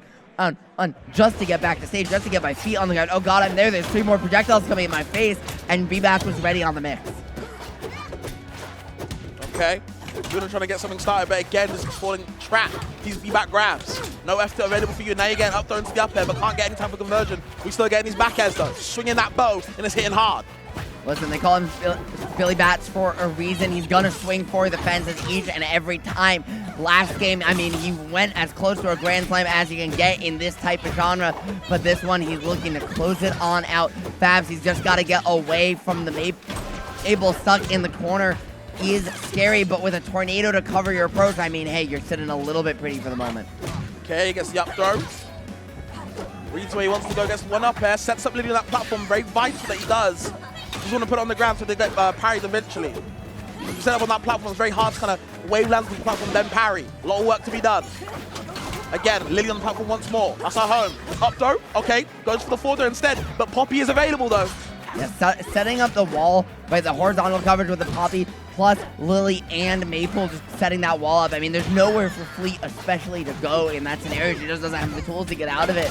So Lunar able to find the stock, but still has to get a lot of percent on Bbatts to feel comfortable here. Billy is one hit away from evening up the stock count, and we've seen how fast he can take those away. Absolutely. Grab the ledge. Gonna see what they do next. Yep, goes high. Just going for another up throw. Resets the situation, but they're down there. Aggressive landing from Bbatts. And the Nair as well pushes further away. There's nowhere for Maple to come back. I like that you pointed that out because it was the fastball feed your tech option with the back air. So gutsy, right? That's very much a melee style of play from Bbatts to close it on out. Now tries to catch you rolling the wrong way again. Maybe get a retreat on that dash dance with that flip jump. Instead, it's going to be the down air reset. Always the stage positioning priority. And Maple has to burn everything just to get a chance. Nearly gets that reverse up B. That might have actually killed, by the way, on Maple. Very light character. Side B going to get him away from it. It's the up tilt into the tether Nair. Finds another one, too, off that seat off stage. Huge for Maple there because you didn't even burn resources. Two back of that on. The tornado getting you bite back. Lily came in clutch, but it was a secret tornado from the top rope to give you another chance. And Bbatts now trying to find the snipe once again. Doesn't lock it down. Gets a chance. Luna is still looking to take the stock. The two are going back and forth like crazy. Ooh, F tilt, of course, into the tether Nair. The classic. Lily is on that right side as well, setting up, getting a little treat, but it doesn't really matter. She's getting put to bed right now. Gets the parry, of course. That Dacus too. Fleet slides so far, and with that arrow, I mean, it can be lethal. Tries to get so much pressure on shield, gets a timer, pops you up, and sends you off stage. Now Maple caught under platform, but she's got those feet on the ground where she wants to be, and Fleet now stuck in the air floating against a character who can get down to the ground faster than almost anyone else fast. Yeah, the double wind charms are crazy. You see Bbatts converting a lot, applying a lot of pressure in general. The set play of Fleet is something to be explored. Can't get a Dacus that time, but his down air conversion is getting better and better as the set goes on. Good fight back from Lunar, though. There's the up tilt from Bbatts. Just going to put you in the air. Doesn't want Maple want to be. The Nair as well. How do you recover? Goes high. Babs, I mean, air dodge burn. You're going trapped on the landing. You're trapped on the platform, and there's no way back. 3-0 for Bbatts. And I mean, we saw a lot of sets in this here block, Fabs, but never did I expect our first top 8 one to be perhaps the most convincing. Fleet, on the other hand, is this very tricky, very unique, spacing-based, awkward, very kind of technical character that you don't normally see be very popular in game. But her playstyle in Mixer is just connecting with so many people. Okay, Skyjay starting to feel it right now. We're seeing more Dare conversions right now. Once the up tilt, maybe angled it the wrong way, going for the reverse one, but still getting the roll read. Now the wind chimes on you. Set play is here. Yeah, calls out the special get up as well. Now you have to be so careful, but I like that, taking the hit off the timer to pop yourself up a little higher, give yourself that route back to stage as Maple. Still not able to get away, but now that platform going to swing Lily on back. Maple able to get away, utilize that to the advantage, cover the air and the ground.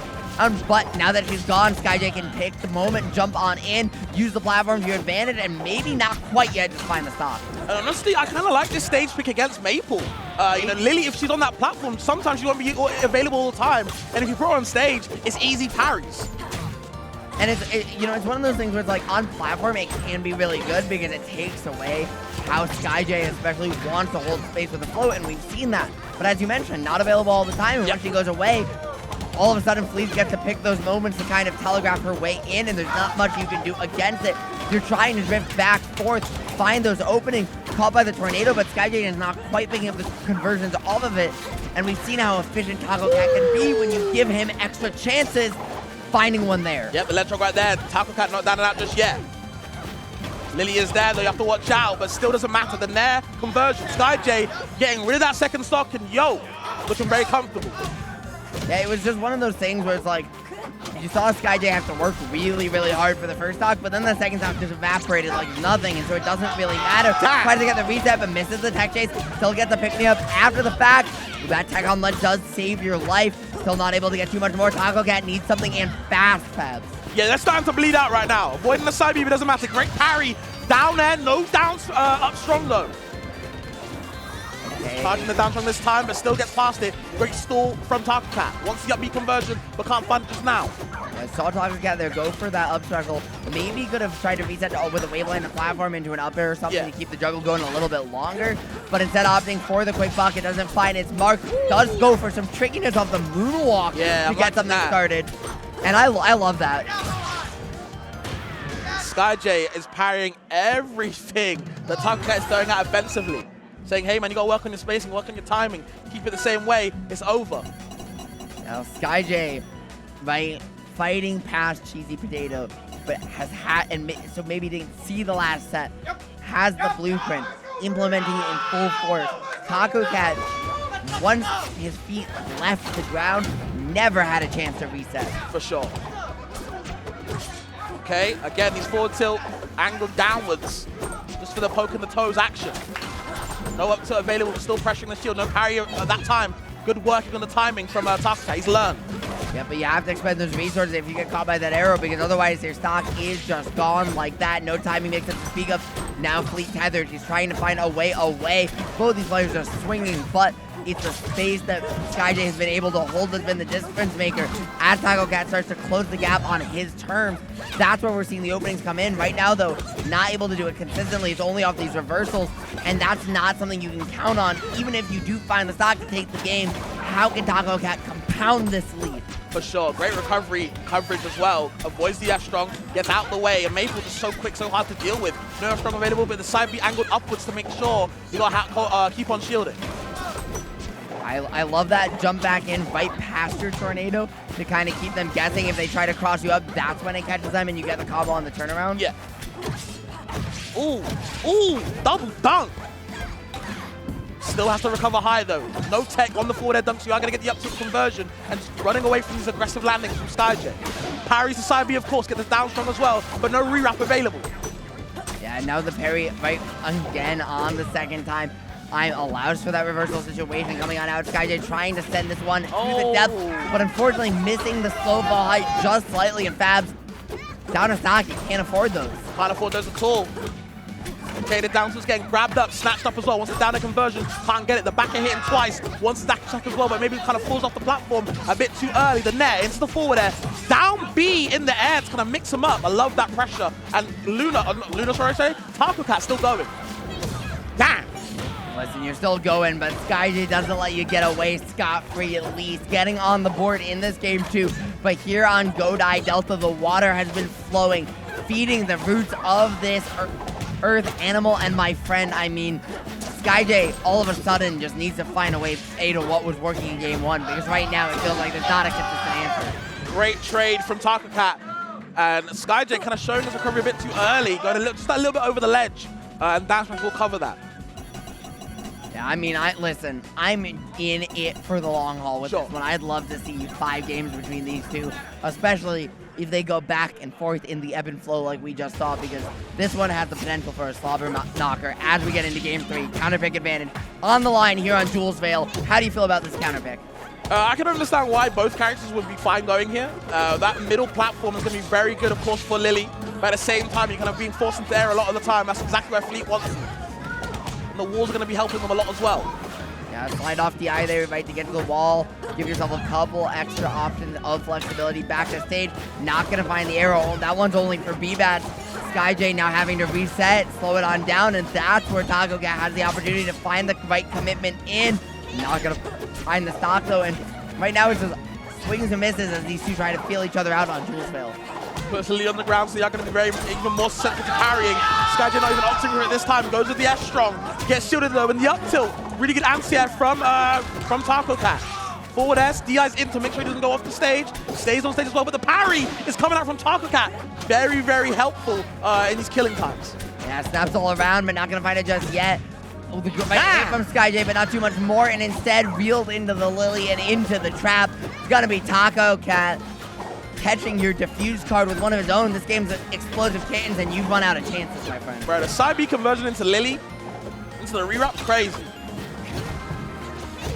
Tacocat's nice, I'm gonna be real. Tacocat's cooking. Okay, DI's out, and of course, rolls out as well. Skyjay was used to it, one for the forward strong read. Couldn't find it though. Now you have to go back to ledge. Gets the markers over the side B. You have to watch out on these aggressive options, these landings. Both of these guys very happy to do that. Poppy's out now though. Watch out for the mark. Yeah, brings him back in. Waits for the option. Great patience from Tacocat, but now you're getting punished. Yeah, and the DI up there into the arrow is so smart from Skyjay, because despite Fleet being able to float, right, she does have a really good fastfall. So she's able to get down to the gun when she wants really well, chase those arrows, and find some really cheeky reversals because of that floatiness combined with the fastfall speed. We're honestly seeing Skyjay make good use of it, evening this one back up, but it's a question of can you maintain that? Yeah, that is always the question. At the moment, Skyjay doesn't have no answer right now. The Lily on the stage, shall I say. The wind chime is there. Yep, gets the conversion. The crash bomber, watch out for it. Covers high with the side B. Covers even higher with the back air too. The side B's out. The tornado gets the dump, the double 1-2, and still nowhere to recover. Dying at 80. So crucial in this matchup. I like the willingness there. Damn! To take the hit, recognizing that it's unlikely you get sweet spotted, unlikely you stand stock traded, but that doing so guarantees you the stock in your own right. Recognizing the important part is getting your opponent's stock down to 0, not keeping yours as high as possible sometimes. Sure. Okay. The wind chimes there yet again. Of course, they're playing hot potato. This time, Skyjay wins the trade. Jabs into the up tilt. The forward air, the nair as well. Once more. This could be the game. Yeah, if you're not careful, but the wall jump finds a way out of dodge, avoids the arrow. I mean, listen, Tacocat making like Neo from the Matrix right now. These techs coming out left, right, and center, still not able to get away from the projectile range. This wind gonna carry you to the blast zone if you're not careful. I mean, this stock is fleeting for both players. The question is, who is gonna be the one to find this one last chance? Okay, I was gonna say, I was gonna feel very unlucky for Skyjay because he fell out of the forward air to not get the final hit, but still getting the roll read into the F-Strong. Getting that kill right there off the parry, shall I say, not the roll read. Honestly, Rivals is one of the only games where I'm okay with multi-hits as being easy to fall out of sometimes, because every time a character falls out of a move in Rivals, they get put in a tech chase situation, and all these characters have such cool tech chase options that it feels like you don't mind. Yeah. It's like, oh no, my button is a 50-50 between killing you and getting a really fun tech chase scenario. I do think that kill right there before to take Skyjay stock, or take Tacocat stock at like 80 was very vital. The parry right there, look at that. F-Strong, of course. Bro, just absolutely immaculate. And now, you know, right, Skyjay started off really hot. Definitely got a little bit steamrolled in that second game, but answered back in solid fashion. Now, though, this right here with the Loxodon statue in the background, that V of platforms funneling you into the center. I mean, Maple just gets to juggle you all day, every day if you're not careful. Yeah, these platforms go pretty high, but the stage is huge. You're going to be living for just a little bit longer as well, so maybe survivability is key for both these guys. Yeah, I mean, that survivability, while helpful on the rock hills, right, for Maple, a character who's going to get edge guarded pretty easily, might not be as much of a benefit. So you're going here, I think, fully for that platform layout and just being so good to funnel them into you to play the game on your turns. As you mentioned, though, the stage being so large, Skyjay has the chance to push back, reset, maybe find these edge guards. Not able to close it down there, though. Yeah, abuses the ledge invincibility to get rid of that wind chime and actually gets the conversion with the strongs as well. Now, Tacocat in that little bit of a lead, but of course getting grabbed. Once the DI out, doesn't really matter. F-Strong not enough. Again, not enough. Up throw time now, though. How do you land? Dash attack covering that ground as well. Really good option from Tacocat. And really smart drift DI out there from Skyjay, right, to avoid the platforms so it doesn't get put in the tech chase, because Maple would absolutely put you in the blender. That tornado covers the ground, but the stage's so large you can just jump back, jump on over, get there any ways after the fact. I mean, Skyjay even up in the percent lead here, right down a stock, but also just on the back foot momentum-wise. Hasn't been able to control the pace of the game the way he wants just yet, but still able to find the stock when it matters. Yeah, that was a great find as well with the up air. Strong up air as well. Again, from Boy to side B. The conversion off Lily, though, not too much off it, but the up airs are coming. Okay, I like the alley-oop into the Lily, but not setting the way you want. So not able to get too much more to close it out. Big stage there. Start aving Skyjay for once. Get your one chance here to maybe start to close this percent, because the next conversion Maple finds might just be your last if you're not careful. And Fab, if you're Skyjay, you need to find a tech chase opportunity, because those down airs just have not found their marks at all in this game 4. Well, there's a downer right there off the conversion, but can't get the final finisher. Okay, the wind chime as well. Yep, the falling up air. Gets a third one, but not the sweet spot either, and they're still going to keep surviving. I mean, even still, right, a whole lot of damage. Went from down a stock to back even just like that. And now, looking for the side special off the slide to maybe make something happen. You don't get it, but you still have some space to dance around, get those floats, change your timing, slow it down, and maybe still not going to clean it up. Damn, still falling out of these multi-hits. Gonna be the bane of Skyjay's existence right now. The Lily covering a lot. And I think right now what's keeping Tacocat into the set is Skyjay is not parrying any of these Lilies.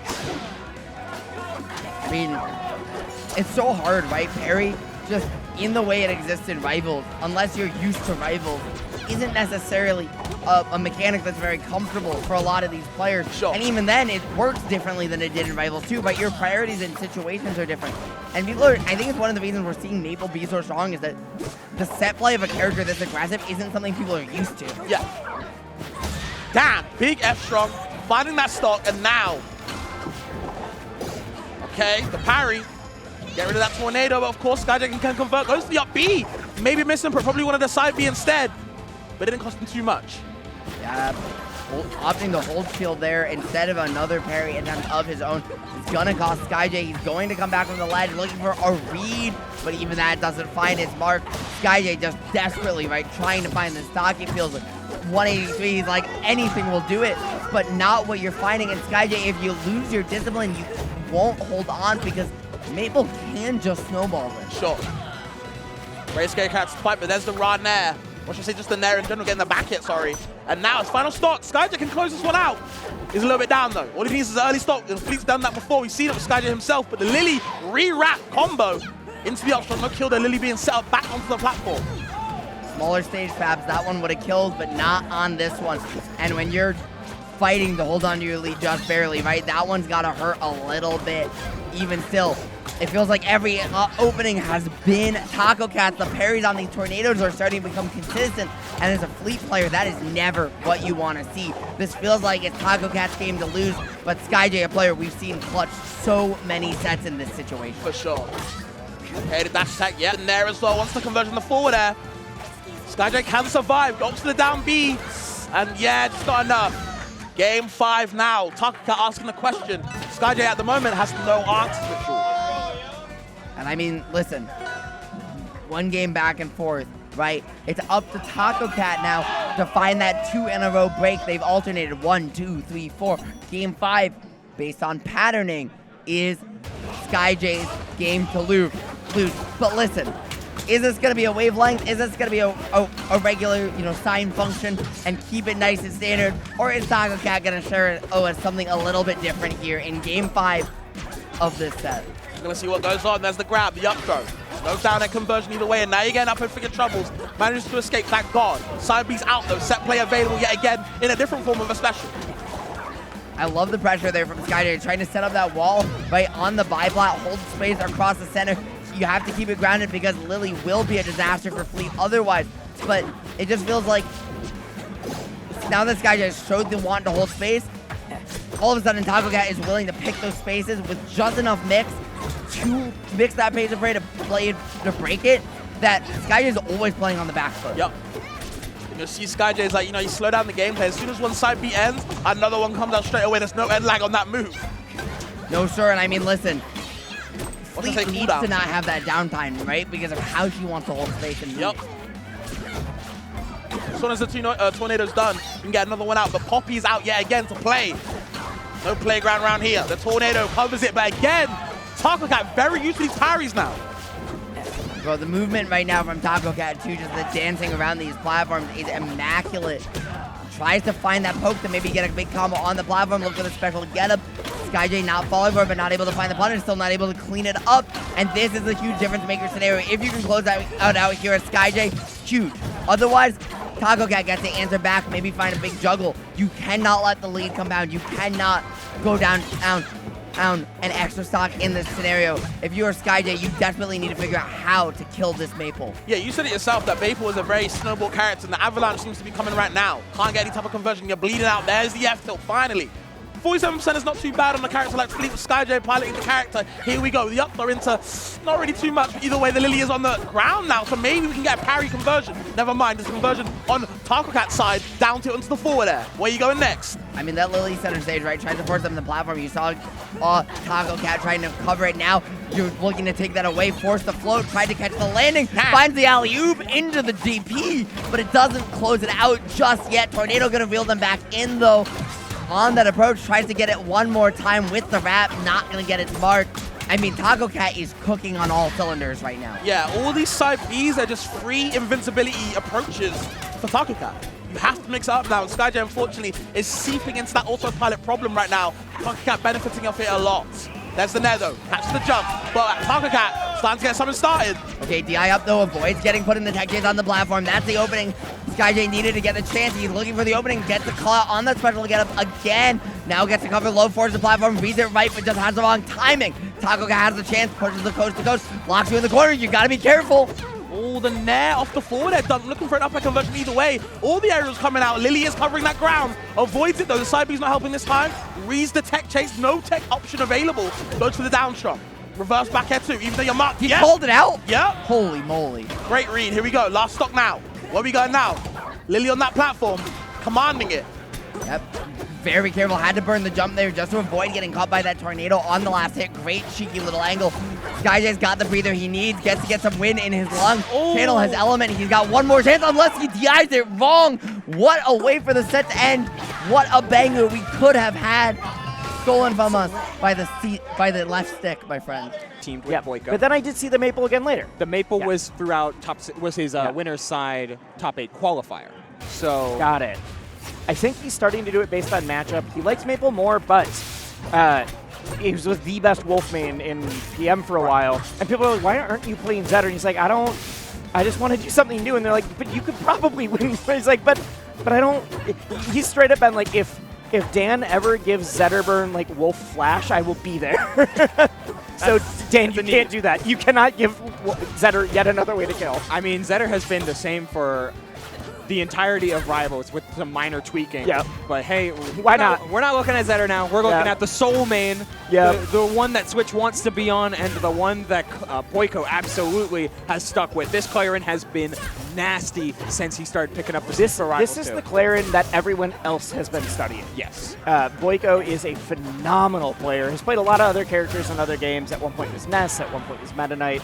But this Clarin is nasty. And you're going to be seeing a lot of that forward throw mix-up. Yeah. Clarin has a true follow-up on DI out or DI in on both back throw and forward throw into forward strong. It's just a matter of which throw you go for.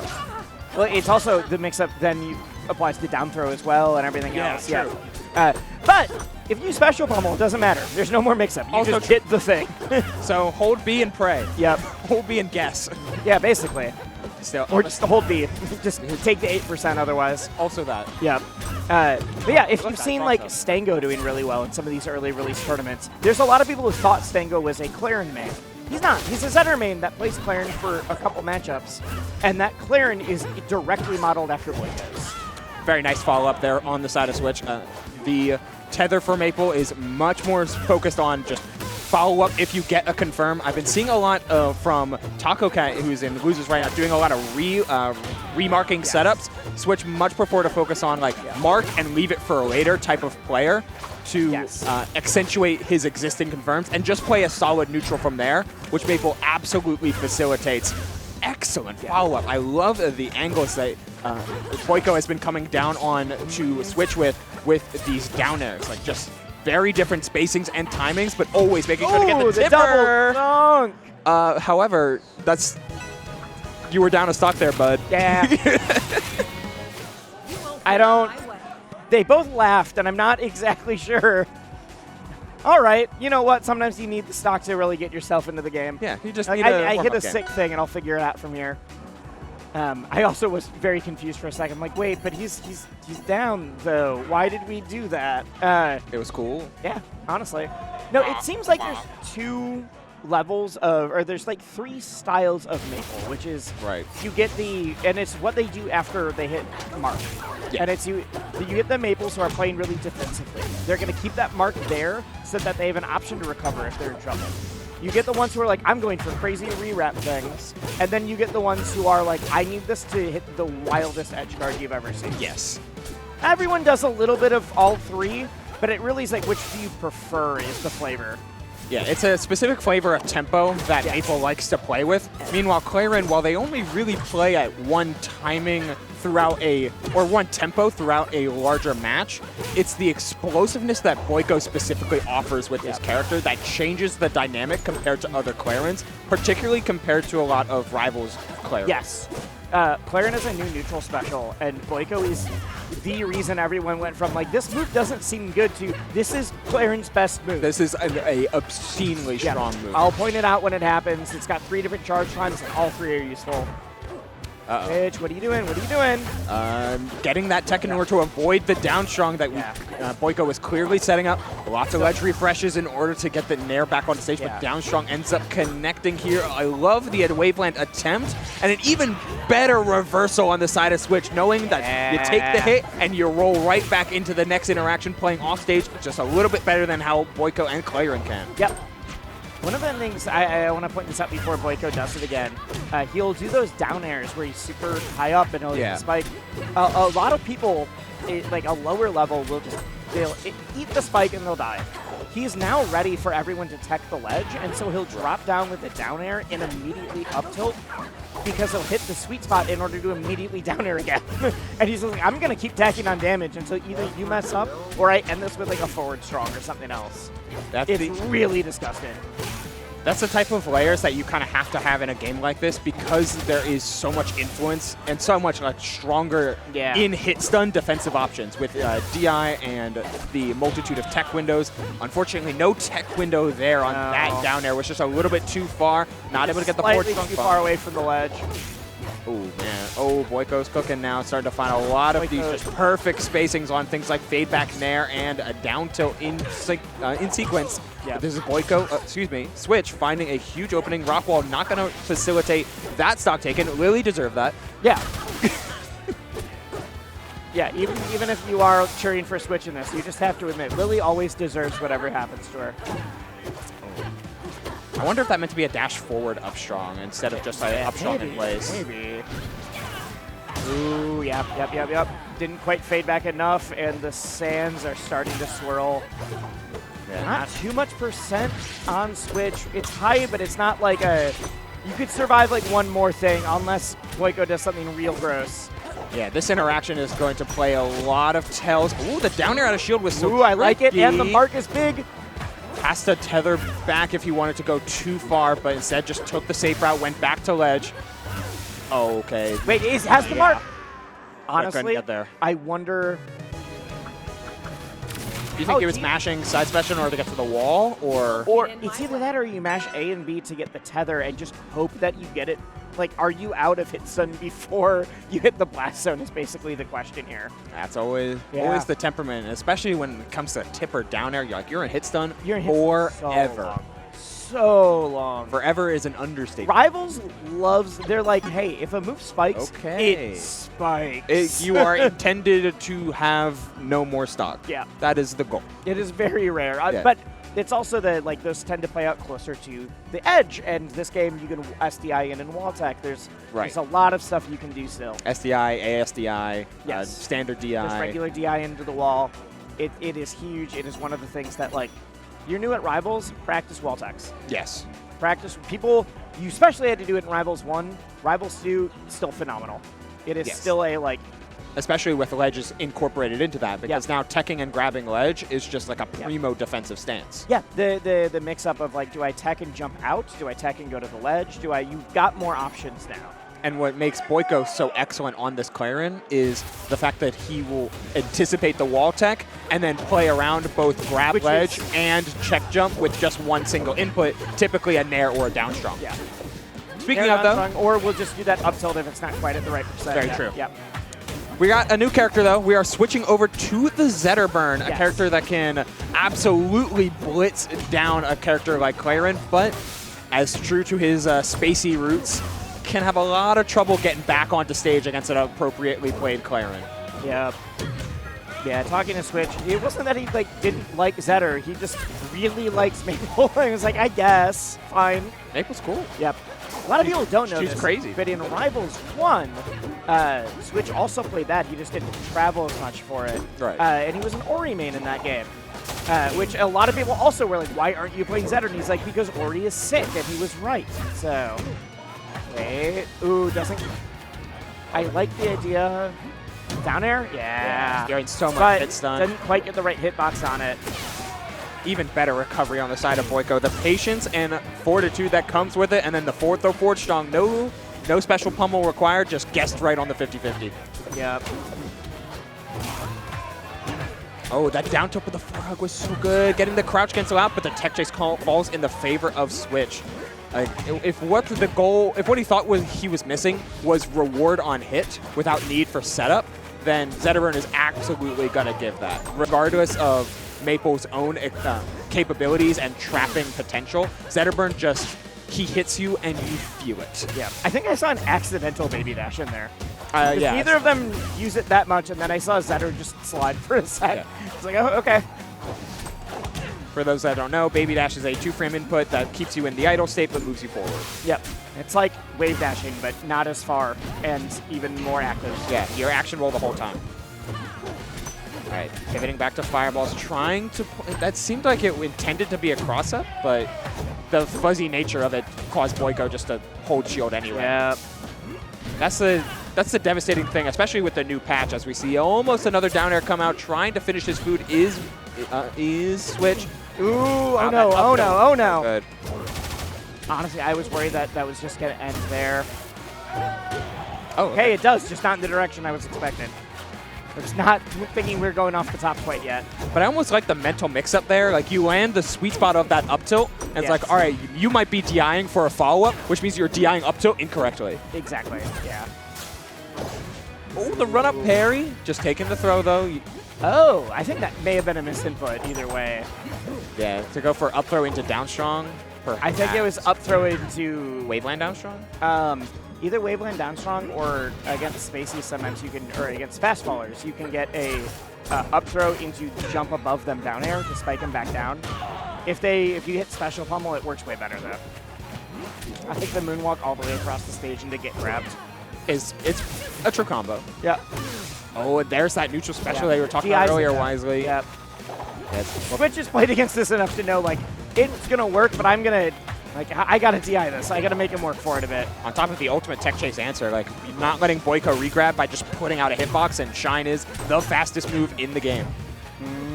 It's going to apply to a lot of situations where you can just shine out of things. Excellent drift on the side of Boiko just to get to the ledge. Despite that, still not as fast as Melee Shine.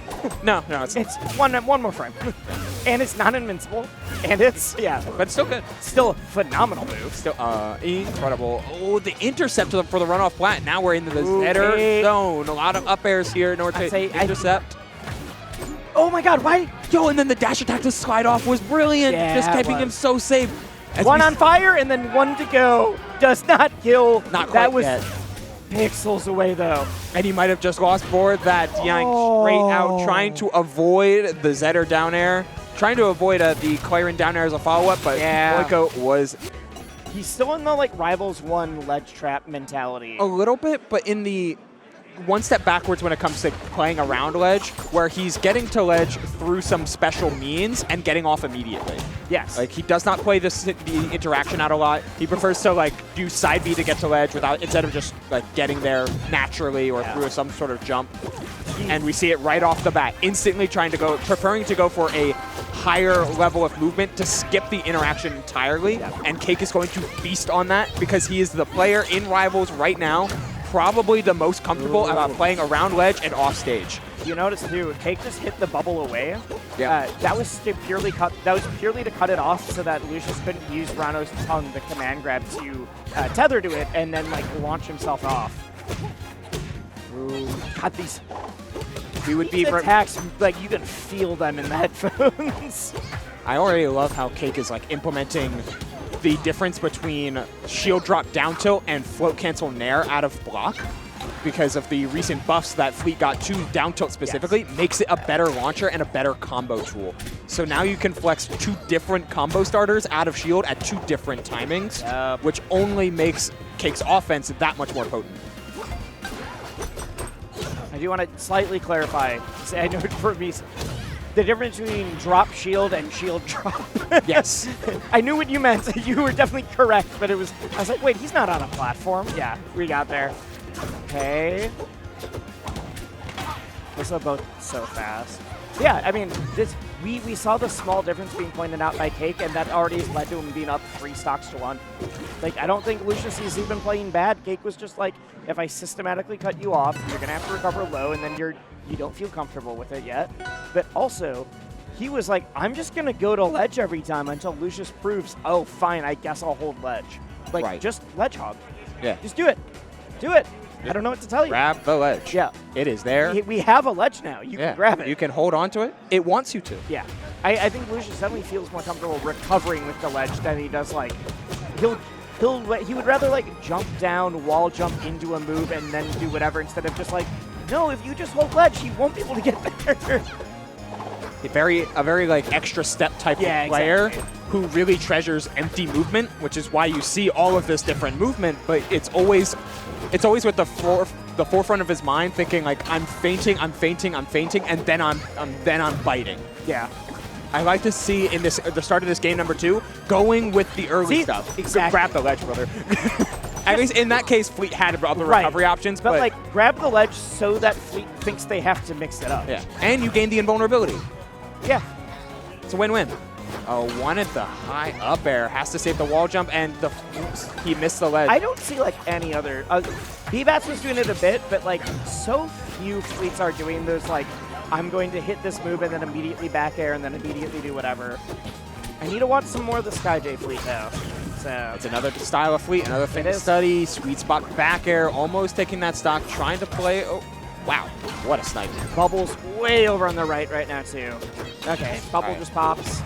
Finally got the get-up attack, getting Lucius out of a dangerous one. This first stock matters so much. Luckily, Rano typically has a pretty good one. Oh, the special get-up.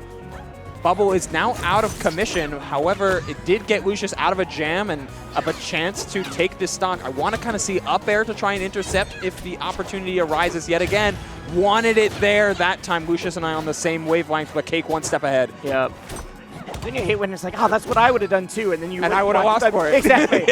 Like I'm as smart as someone who made top 8. Oh no, he got hit for it. Yeah, oops, my bad. That's like the commentary classic. I have noticed that Lucius is going for a lot of the like dive bomb recoveries. Yes. Of the like up special up and then the dive back down for edge canceling. Yes. And I want to see that edge cancel get punished. Though I will say, much easier said than done. He can edge cancel and immediately shield. It's real fast.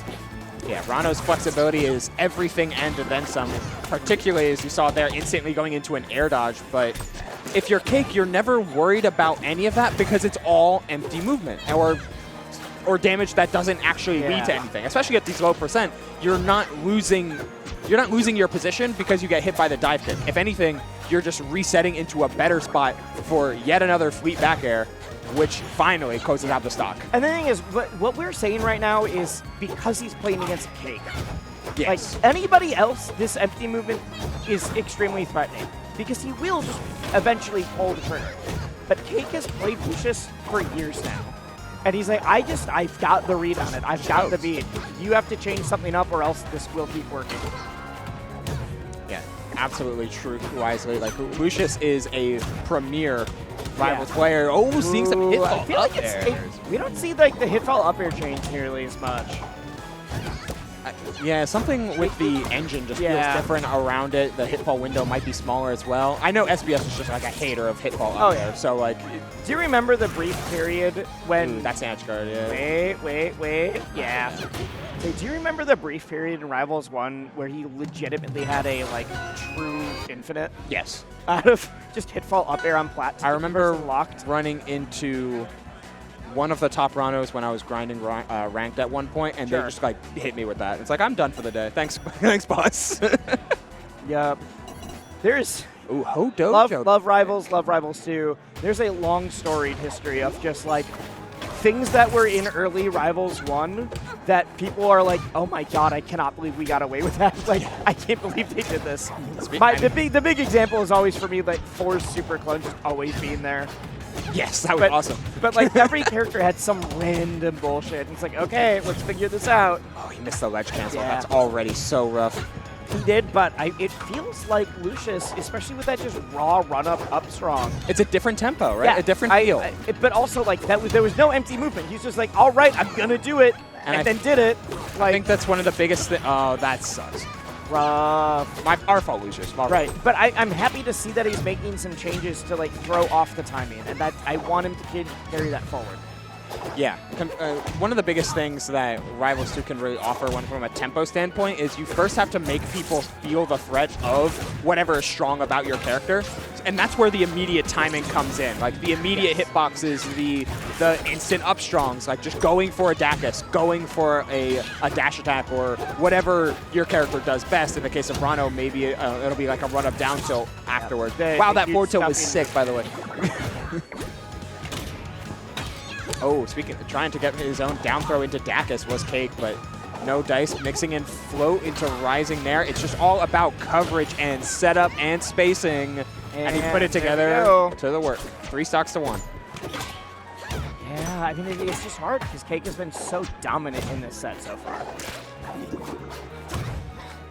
I fully trust Lucius to change some stuff up, but unfortunately, I feel like that might need to come in a return set if you make it back to the boy.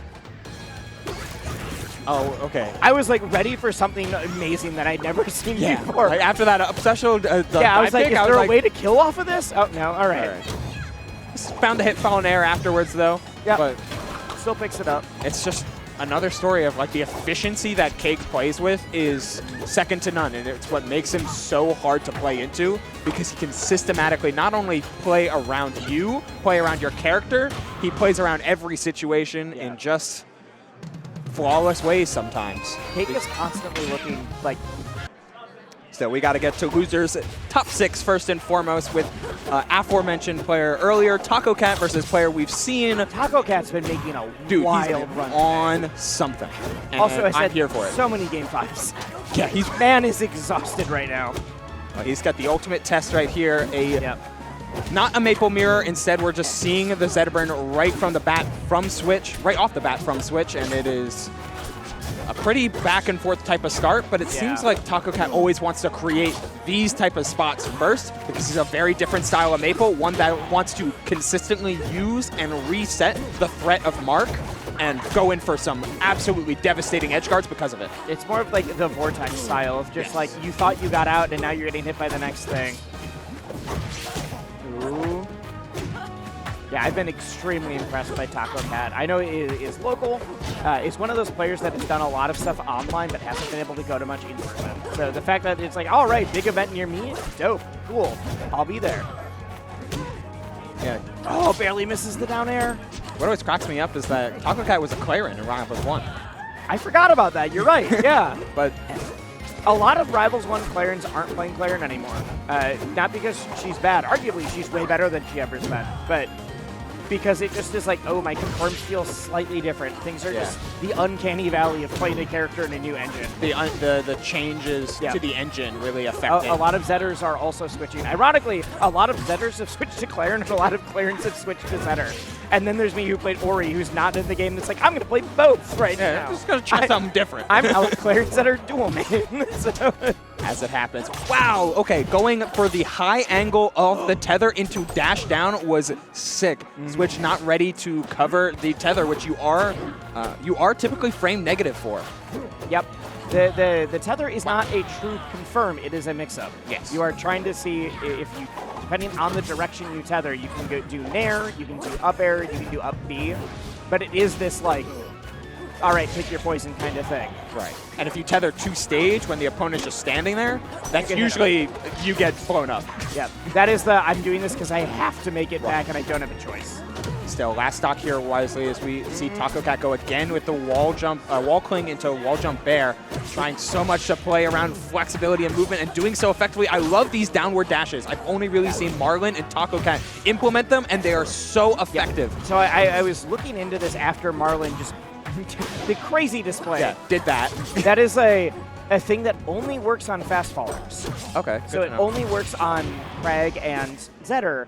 It also gets way more consistent the higher the percent is because of the way that the knockback works. Like, that's the only reason that Marlon did the clip that everyone saw in Grands of Champ of the Beta was because he already had Krag at such high percent. Right. So against like mid to higher percent Zetter, you can also kind of do the same thing. It's just not the wobble that Marlon was doing. And honestly, the wobble isn't even the part that I'm really interested in because you already had the game. Yeah, that was the flex. Yeah. What I like about the implementation of it at all is it sets mark. It acts with a hit. It acts like you're fast falling with a hitbox, and it creates and extends opportunities that wouldn't be there before. It's one of the few ways to mark someone that also straight up can lead into a combo. Yes. Because like side special doesn't usually lead into it. Like throwing a seed never leads into a combo.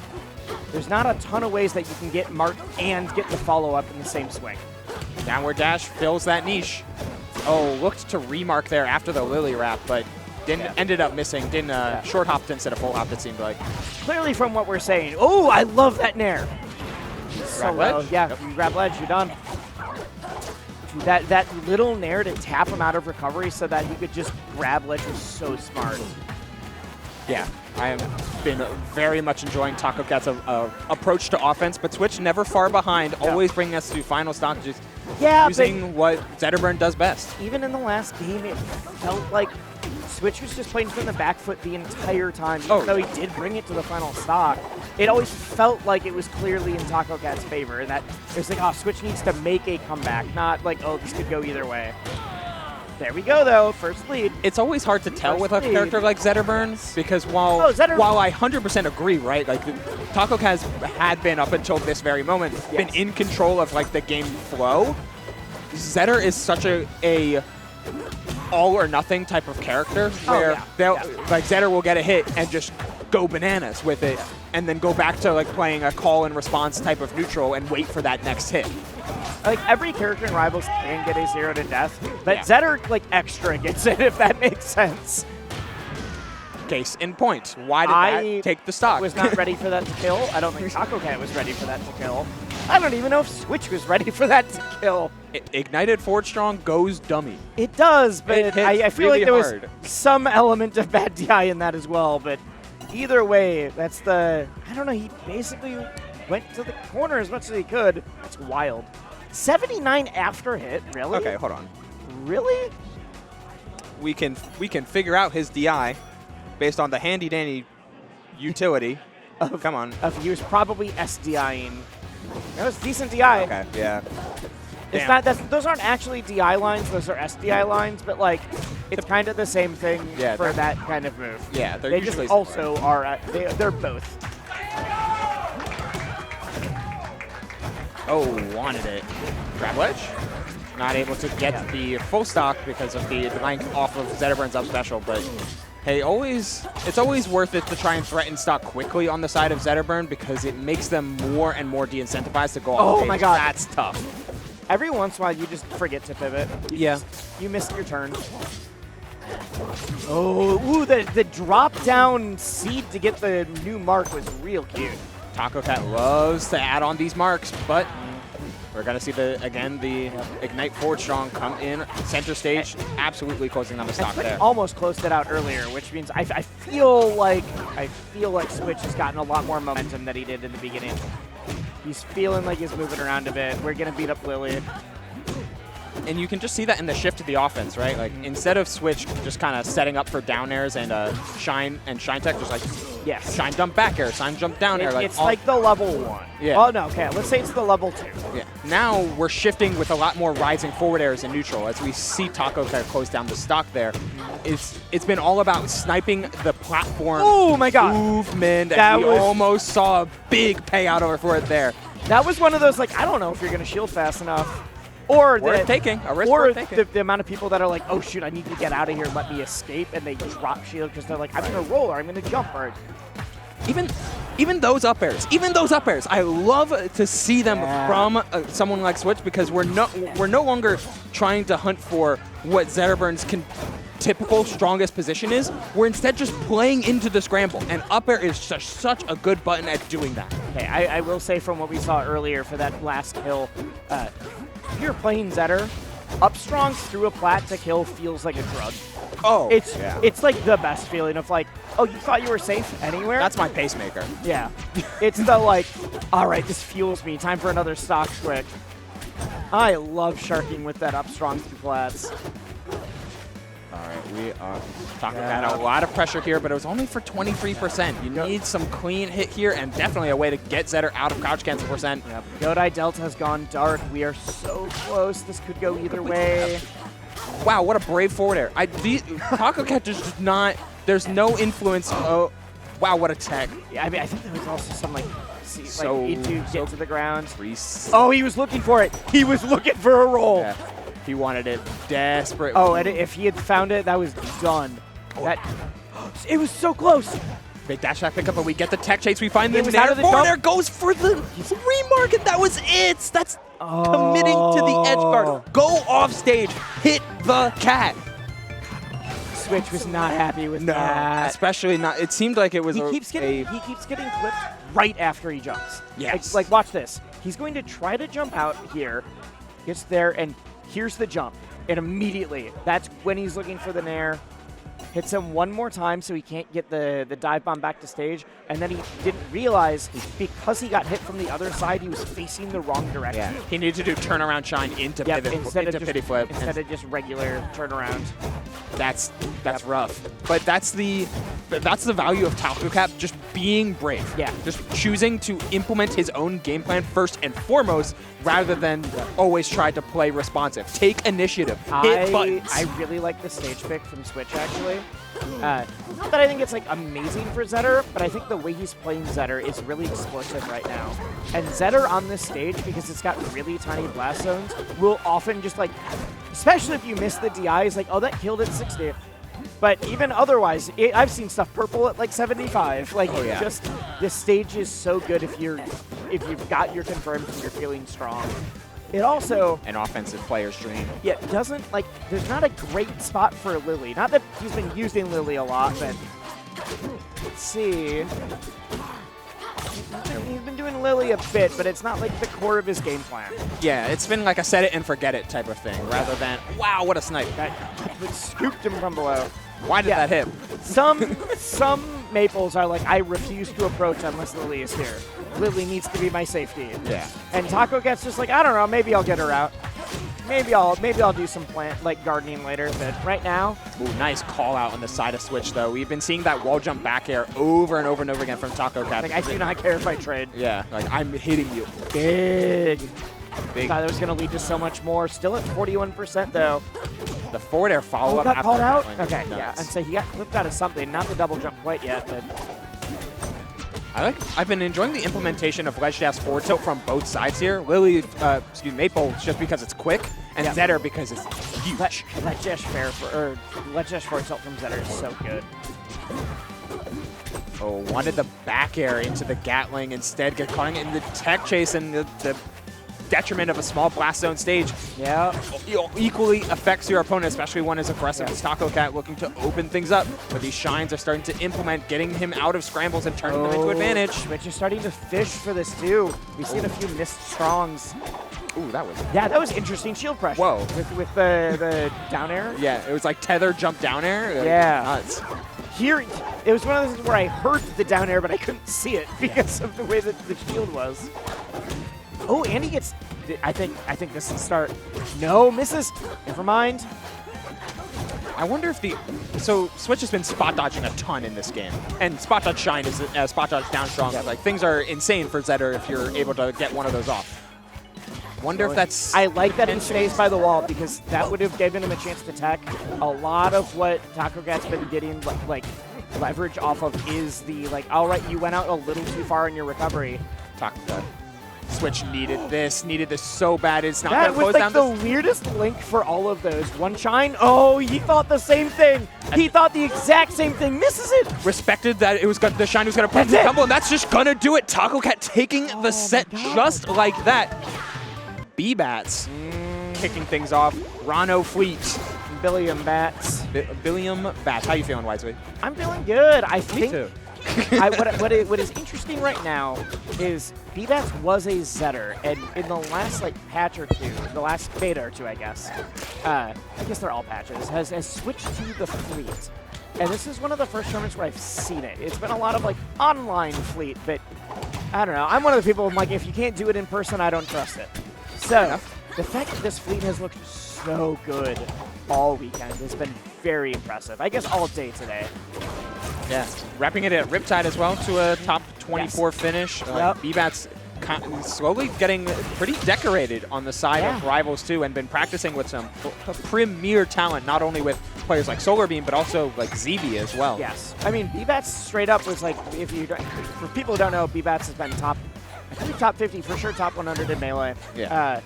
Has said I've done what I want to in Melee. I'm going to retire. I'm still going to do comms. I'm going to do Melee and Rivals commentary, but I'm going to retire. I'll play for fun, but I'm not going to practice it. Rivals 2 is the new game that I'm grinding. I am full in on Rivals 2. And seeing that with the fleet is, I think, also what's really impressive for me.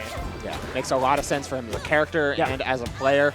Unfortunately for Lucius, he's kind of on the wrong side of this fleet in general right now. We're losing 3-0 to Cake, and now behind in this game number 1. Slow walk the entire platform. All right. You got it, boss. Yeah, go for it. You're still not taking the stock. Needs a strong hit in air or an up air or a back air, any aerial. This, but sometimes you get to a point where you're I've stopped being scared because I'm at 180, and either they hit me or I'm all right, cool, you can't find the kill. I'm just going to keep doing this. Especially for a character as comfortable off stage as Fleet. You know you can get back to ledge. It's just a matter of, hey, are you going to stop me? Are you going to hit your strong move, or are you going to keep accidentally getting the sour spot?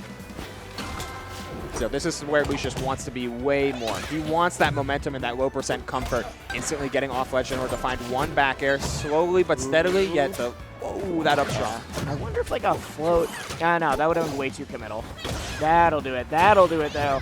And I really like Ghost for the down strong instead of the up strong, because I think up strong would have sent into the bubble. Yeah, but down strong there, not only do you get time to charge, which didn't end up mattering, but you also get a better angle to close down the stock. Nice awareness on the side of Bbatts. Especially...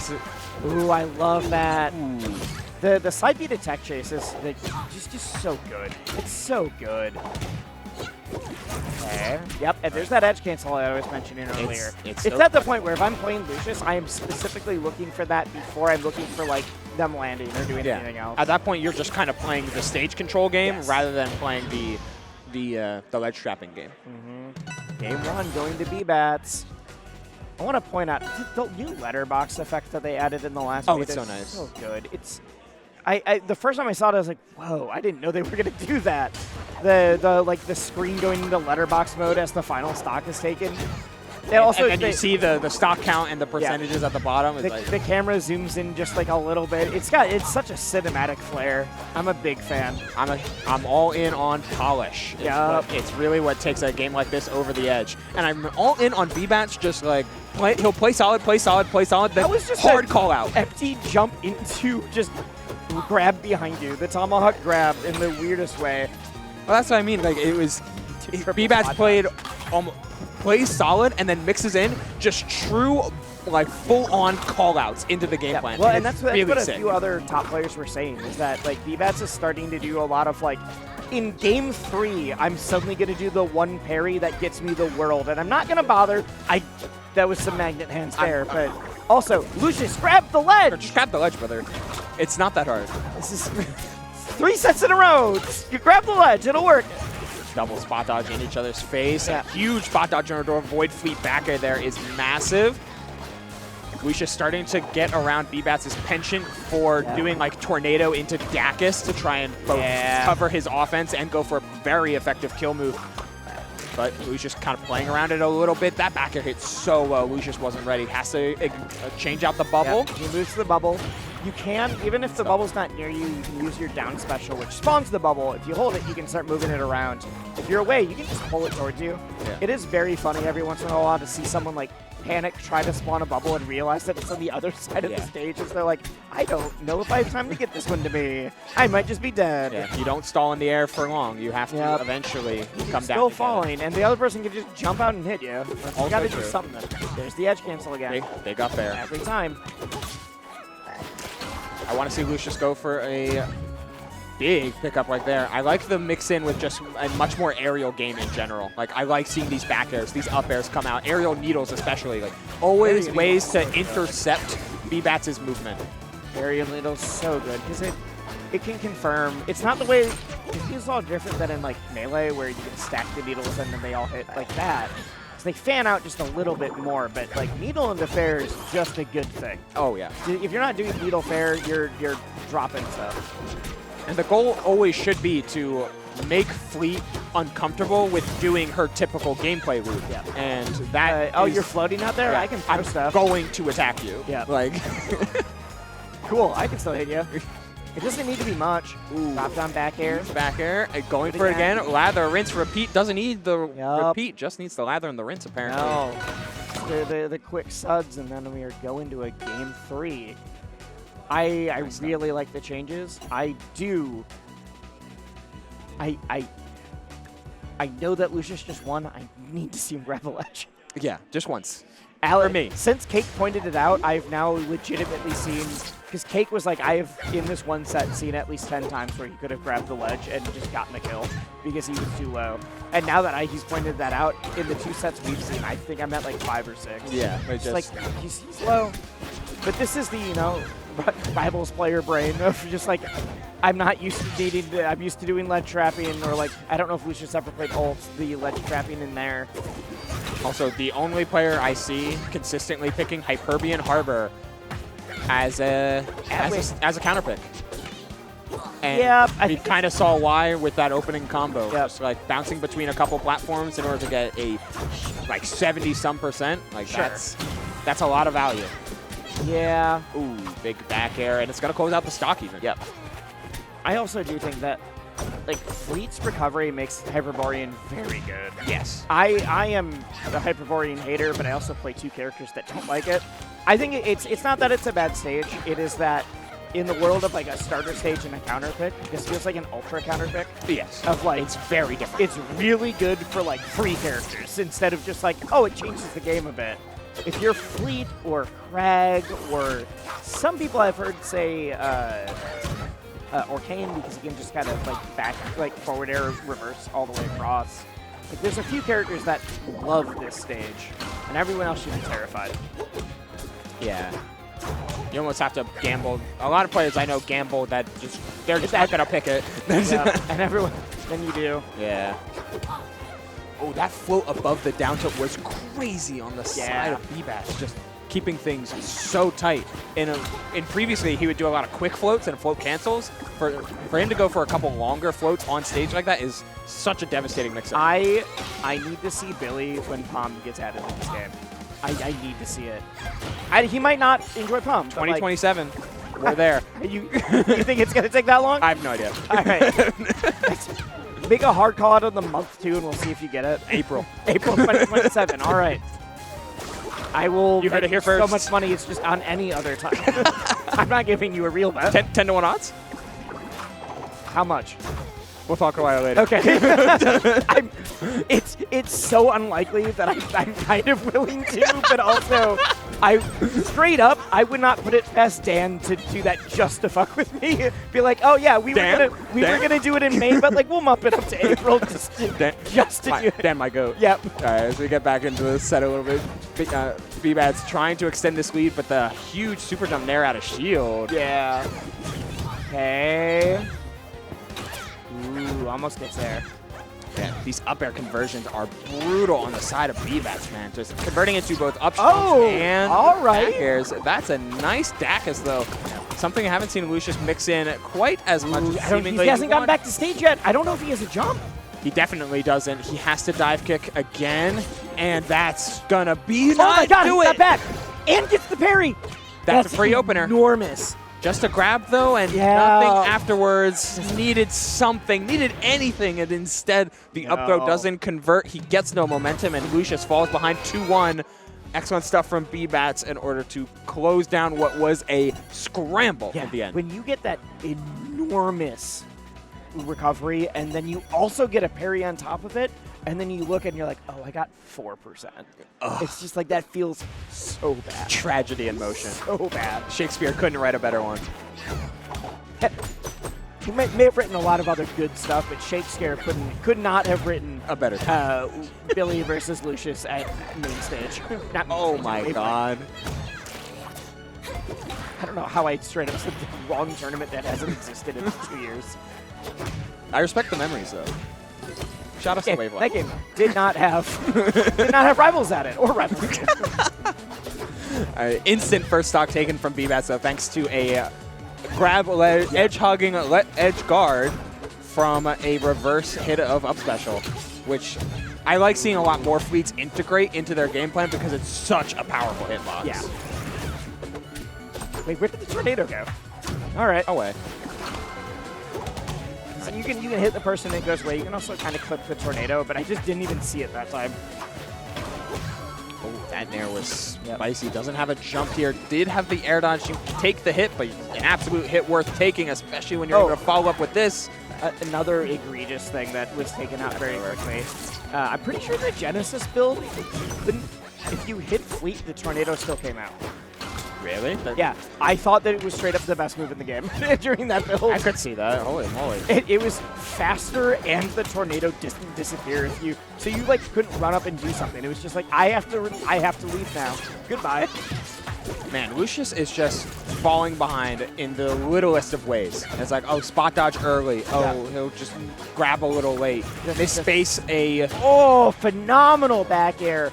Meanwhile, like the huge jump up to be like, you've been dive bombing every single time. You've been doing the up special and then the spin back down. I'm not going to deal with that right now. No. I'm not playing the mix-up anymore. I'm just going to back air this trajectory. Yeah, if Lucius's gameplay in this game feels like it's been a lot of near misses that have allowed Bbatts to reset neutral. Meanwhile, Bbatts has been a lot of absolutely precise hits that end stocks immediately. Yes. And that game of inches changes everything. Especially when we pointed out that, like, if the problem is that you're struggling to hold ledge, like, this character's going to take you for a ride for it, too. Oh, yeah. Oh, that's it. That's it. Didn't have to drift to get the ledge. Had bubble already spawned up at the top. That's just... Dude, Billy looked on. But yeah, Clarin, especially with down special, creating this giant field where no projectiles can get through. I mean, that's just most of Fleet's kit. Yeah. So it's a little bit tough to have half of your kit just go by the wayside. So instead, we're seeing the Riptide run back. Starting off a little bit different than how Riptide did. However, this is the matchup that these two played in losers finals. Zetterburn up against Clarin. And we'll see how it goes because Boiko is looking... I mean, in winners semis rather, he looked extremely confident against the Zetterburn of Switch. Different Zetterburn, but same general game plan. I will say, Switch's Zetter, while great, is a little bit more, not unproven, but unproven in like a super high level. Yeah. Whereas Cake's Zetter in Rivals 1 has just straight up won him majors still. Yeah. As a, like, I need a counter pick for this one character. I guess I'll play Zetter. God, and we'll often go for that shine forward air, which a lot of, like, people who didn't play a ton of Rivals 1 aren't quite implementing yet. Ooh. What a I think that was only on DIN. Yeah, but that meant he was ready to react that fast. Yeah. God, shine dare grab looks so gross. I'm stealing that for later.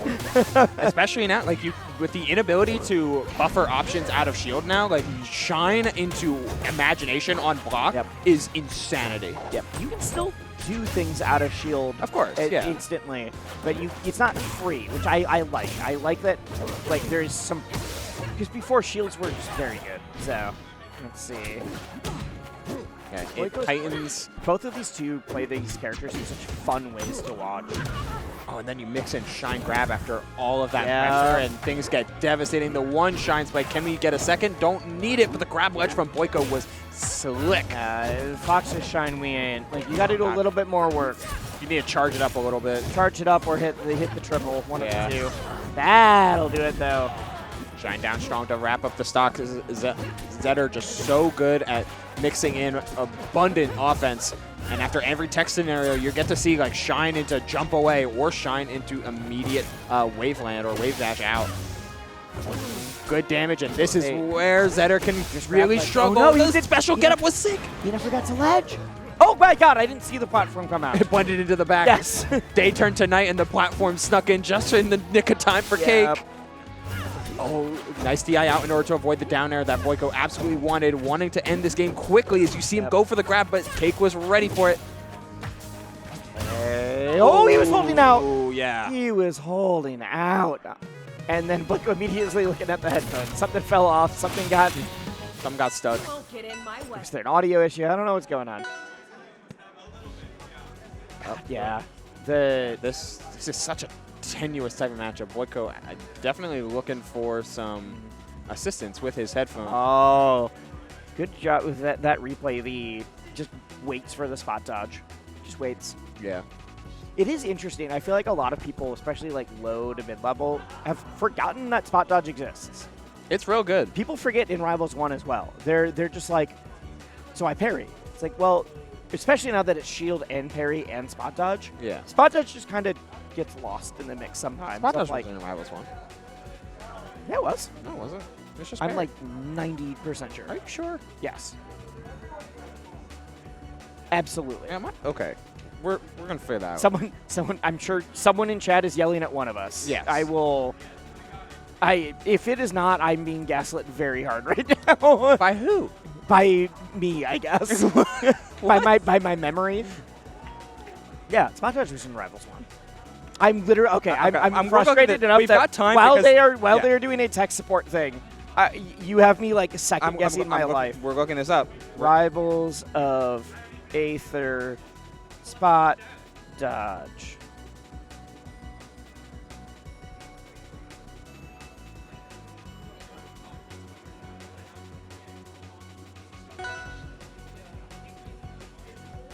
Why can't I find things? I've seen air dodge. I am absolutely sure. I'm now just talking just to make sure that chat's not going crazy. We are like, okay, so like Dan said, like the parry began as a spot dodge, but it's not. There's both. There's definitely both. Am I going crazy? Basic. Okay, basics. Rivals of Aether wiki. We gotta go all the way If back. this isn't true, I've like misunderstood this for almost a decade, and I've used it. That's the part that's freaking me out the most. Is like I've done this. Dash, jump, wall jump, roll. There's rolling. Yeah, I think spot dodge is just a roll in place, based like how it's programmed. All right, you're doing that. I'm gonna open up chat for 1 second just to see if someone's yelling at me. Yeah, and we're gonna. But we're gonna. I'm not gonna look into into it. We're going for a into game sec. 2. Yes. We'll figure that out a little bit later, as another one of wisely nice bets. This one I'm so willing to bet on. All right, we're put $100 on this one. Okay, wait. Yep. Rock wall God, counter that's so picture. gross. Doesn't get the spike though. If he got the spike, that was done. That was done. All right, has to go straight for the down special back as we see another special pummel come out and guarantees the forward strong after doing so much damage. Have to play around that if you're Clarin, especially these high percents. Like Clarin has very specific windows where you want to use normal and special pummel, and like it's almost always worth it just to play around special pummel. Exactly, double wave shine, but no damage after and no follow up after that spot dodge. That's brutal. Okay, let's see. All right. Just simple downer pick up. What a grab coming out from Cake. Ooh. Run up and do it as well with no follow-up. Genuinely, with bad DI, that up tilt could have just killed straight up.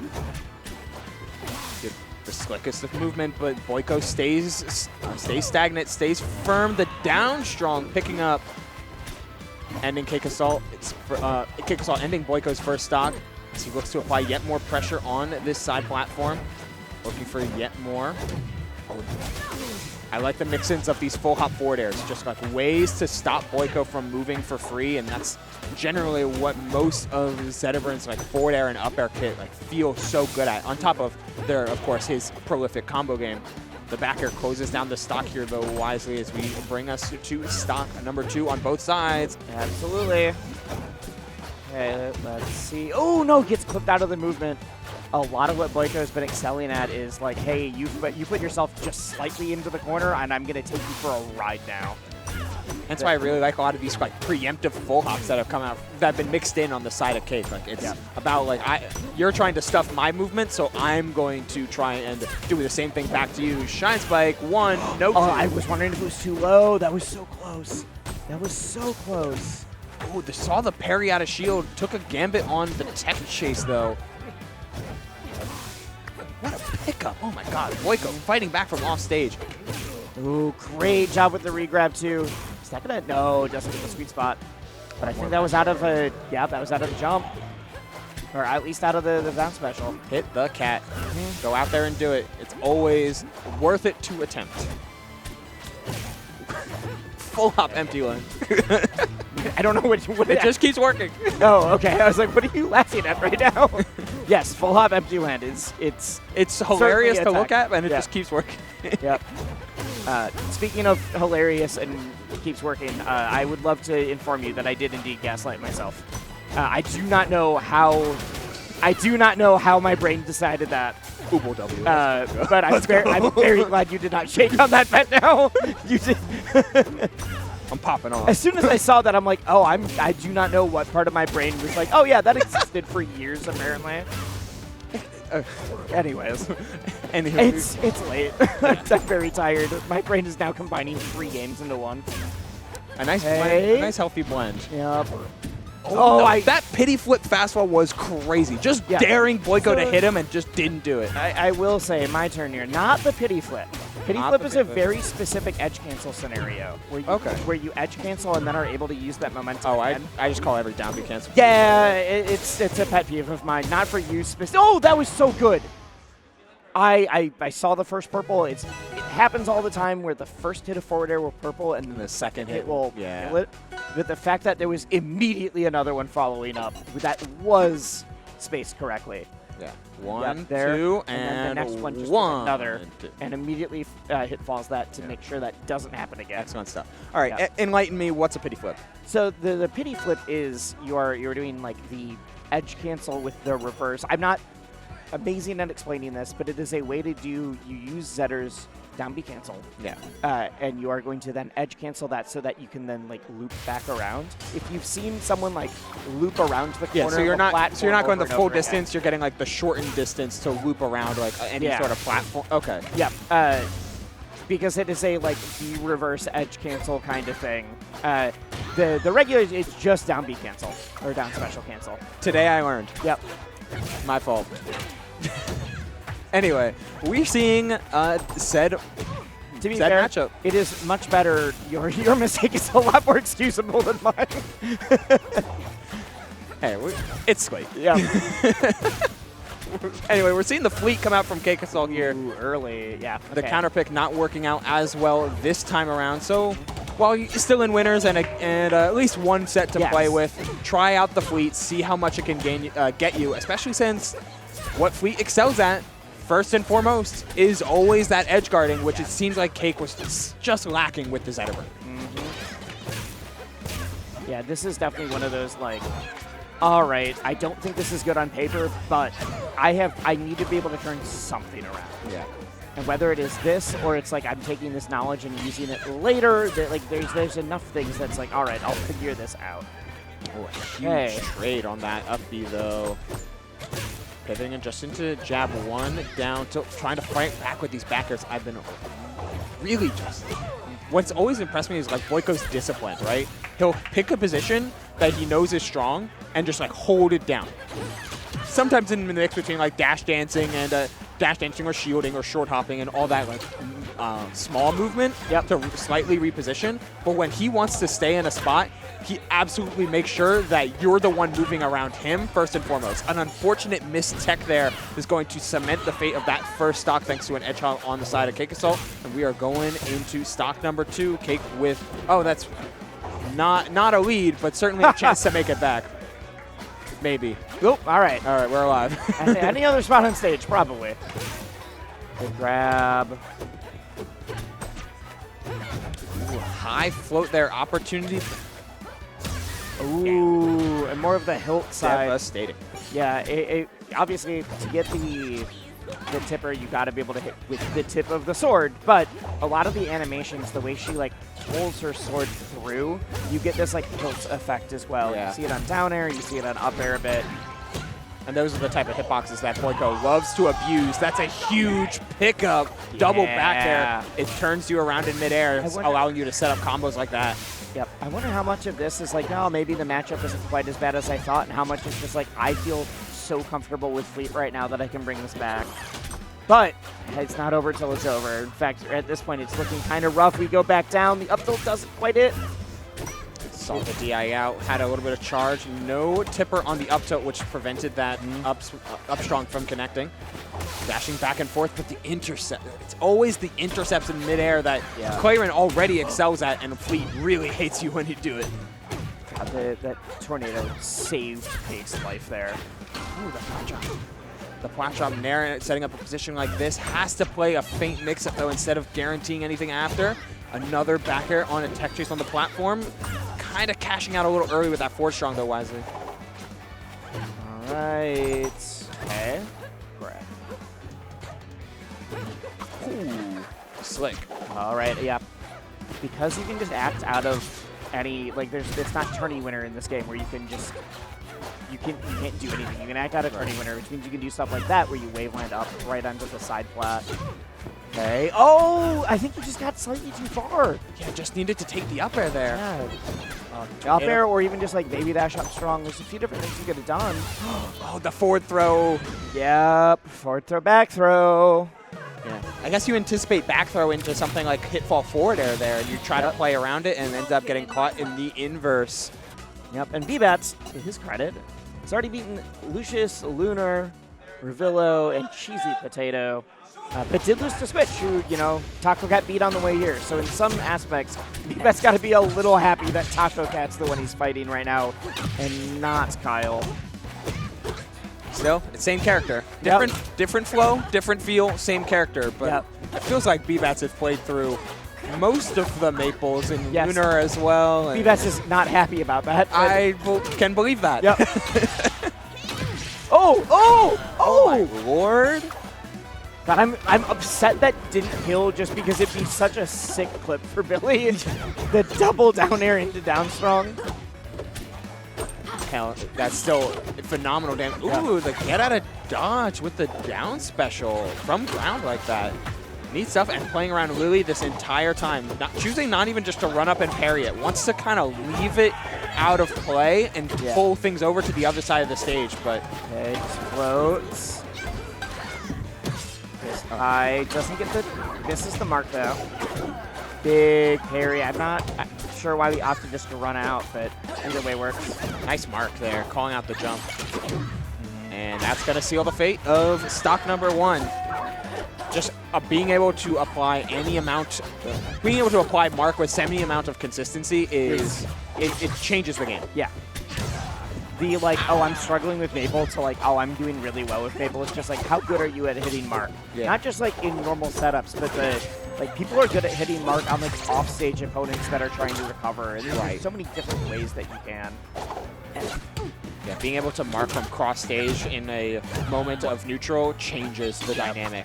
Wow, what a jump through that arrow. Super brave, because you know Bbatts is hunting for any single down air to connect. It transforms what Fleet is able to do after, and it's so risk-free. Ooh, I like the decision to DI in towards the wall. Okay, slide off. Oh my god, Lily's in the mix too. Swifts! They're both playing off stage so much right now. The risk that both players take is like dramatically different, but always in a bananas sort of fashion. Huge down air. I've not seen anybody else go for these falling down airs like that. It's a different vibe. I've seen a lot of people do like the float above down air to call someone out, but not the like, I'm going to down air while falling so that as soon as I land, I can get another attack out. And then seeing the wind chime call out, but Maple does not make it back thanks to the edge hog.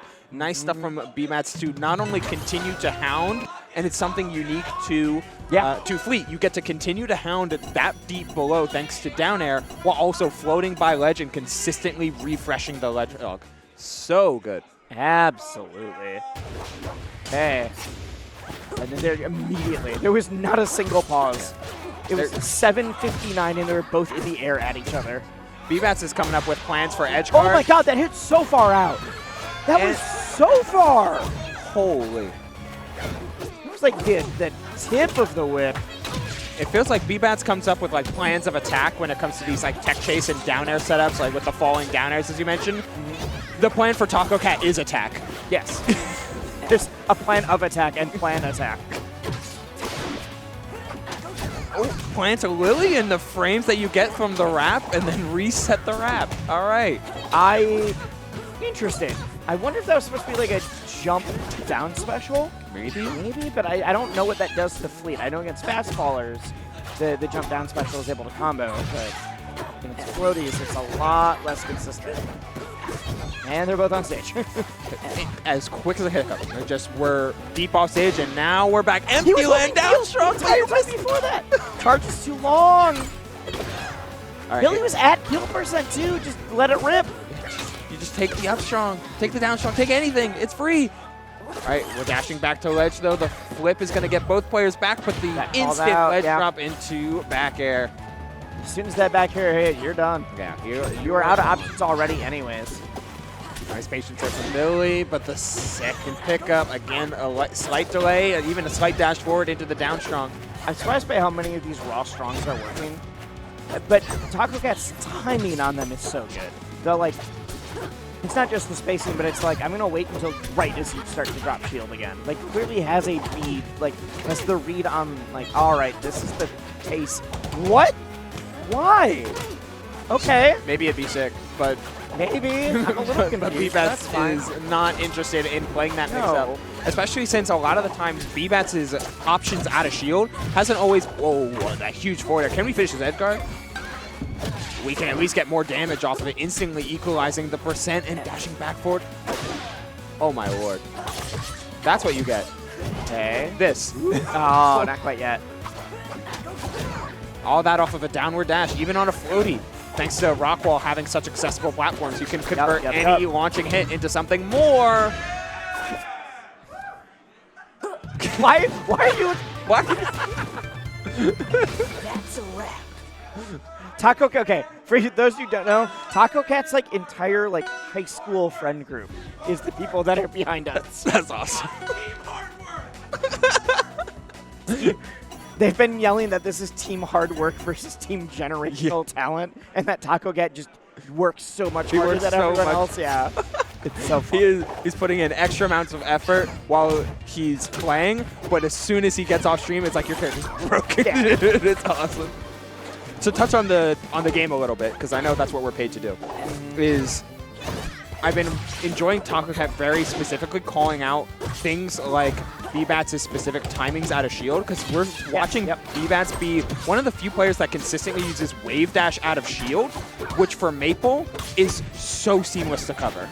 It's very funny to think about, the fact that wave dash out of shield is like a new thing for a lot of people here. Yeah. It's like, I've been playing Melee for 8 years. Wave dash out of shield is just like, all right, I learned that in my first year, we're good. Not many Rivals players have been as consistently abusing it, and dude, it's so good. It's so Every character can use it really well. Zetter wave dash out of shield forward tilt is like a war crime. Clarion does the same thing. It's all great. So Tacocat up in this game number 3, going for a deeper edge guard, but I was not expecting that to work that way. All right. You know, it's like, oh, you put yourself off stage for me. Thanks. Yeah. I'm good there too. Ooh, I like the regrab a lot. But the parry through the wind chime that got passed over. I like that Tacocat didn't engage. Wanted to see if he could pick it up after the dash getting intercepted. Pass to go for a second one, and the snipe is going to finish off stock number 2. And these parries that Bbatts is getting from players coming off of Angel platform has been immaculate. If that was an off the backboard combo, I was going to lose my mind. Hey. All right, does have a mark, but seems very unwilling to give you any space or time to think about what you're doing here. The tech chase into the down strong as well. Finally, Tacocat gets an opportunity, reading the spot dodge, another forward air. Oh, that should do it. One more, yep. Say, Bbatts definitely wanted more than 43% before we're moving into the next. Got so much pressure on shield there. Another parry on the platform. Got to keep an eye on those timings and if anything, that could turn into a habit for Bbatts because it's been very conditioned by success on platform parries. Oh, we're getting back to center stage though. 86 not that far behind. Needs one of these big openings. A down tilt could mean the world. The entire time I'm like, I wonder how Lily and Tornado interact. And what I just discovered is that they don't. No. They just go through each other. A gust of wind and a plant. You know what? You're right. You're right. That is how nature works. A huge call out with the up strong. Is this going to be hard work or is it going to be talent? Let's find out. Apparently it's hard work. It's hard work. He worked so hard for this. I get it, but I don't want to give either of these characters credit for hard work. The players, yes. The players. The characters, absolutely. Maple's not working hard. Run up down strong and getting the stock at 70 because of bad DI worked harder, for sure. Though, to be fair, if Team Talents had done that either, I'd be like, no, that's not how that works either. In fact, you're both terrible. Yeah. You're both carried. How about that? Yeah. Mission song. Mystery song. Everyone who plays Rivals is carried. All the characters are so good. They're so good. Everyone is so good. And we're getting to see the just like clash base first time and time again. Every single set has been insane. That was such a good read. Dude, waits for the spot dodge. Oh my god. Takes a lot of work. You know what that one does? That takes some conditioning ahead of time. That takes some, I did the VOD review first. Oh, Lord. Tacocat off to a fiery start and needs it. And those, like, why are you doing that? And I love that you're doing that. I don't like, get it. Burning the tether early like that as just like some level of mix-up. Several times, and I'm still not sure what the intent is, but you're only frame negative if you believe it. Take your frames. Just do it. How can frames be real? As Sun Tzu said, you're only minus if you're a bitch. I love okay. It's like, yeah. Wait. Oh my god, just goes for it. Lets it. You know, you're right, though. They're both playing as if minus frames do not exist. No. Like, if I can press a button, I'm going to. How can frames be real if heart rates aren't real? Yeah. Wait. State of being. We've ascended beyond it, letting the down strong rip in order to close down that stock. No wrap required. A full stock up here is Tacocat from getting into losers finals on a Cinderella run of all time. Oh yes. Oh my god! Oh, he wanted it. He wanted it. That was so close to breaking shield though. Shield health has been lowered significantly in this patch. Not only has it been lowered, but you also regen shield health much slower. So there's a chance that Billy's shield is still kind of low right now. Okay, I think we're good at this point. Big, you were holding in. That downward dash to trade just to get mark applied? Don't. Don't. I don't even need to make the joke. We all know exactly what happened. How have I played this game between this and Rivals 1 for so long, and I've never heard someone say it quite with that inflection that now that's all I can think of is mark applied. I'm sorry. I'm so sorry. I'm so I've been sorry. so thrown off by the end of that set. It's spacious in some ways. It's spacious in some ways, but not for the amount of people that are here. This was the story of Wavelength is a regional that became just so much bigger than they expected.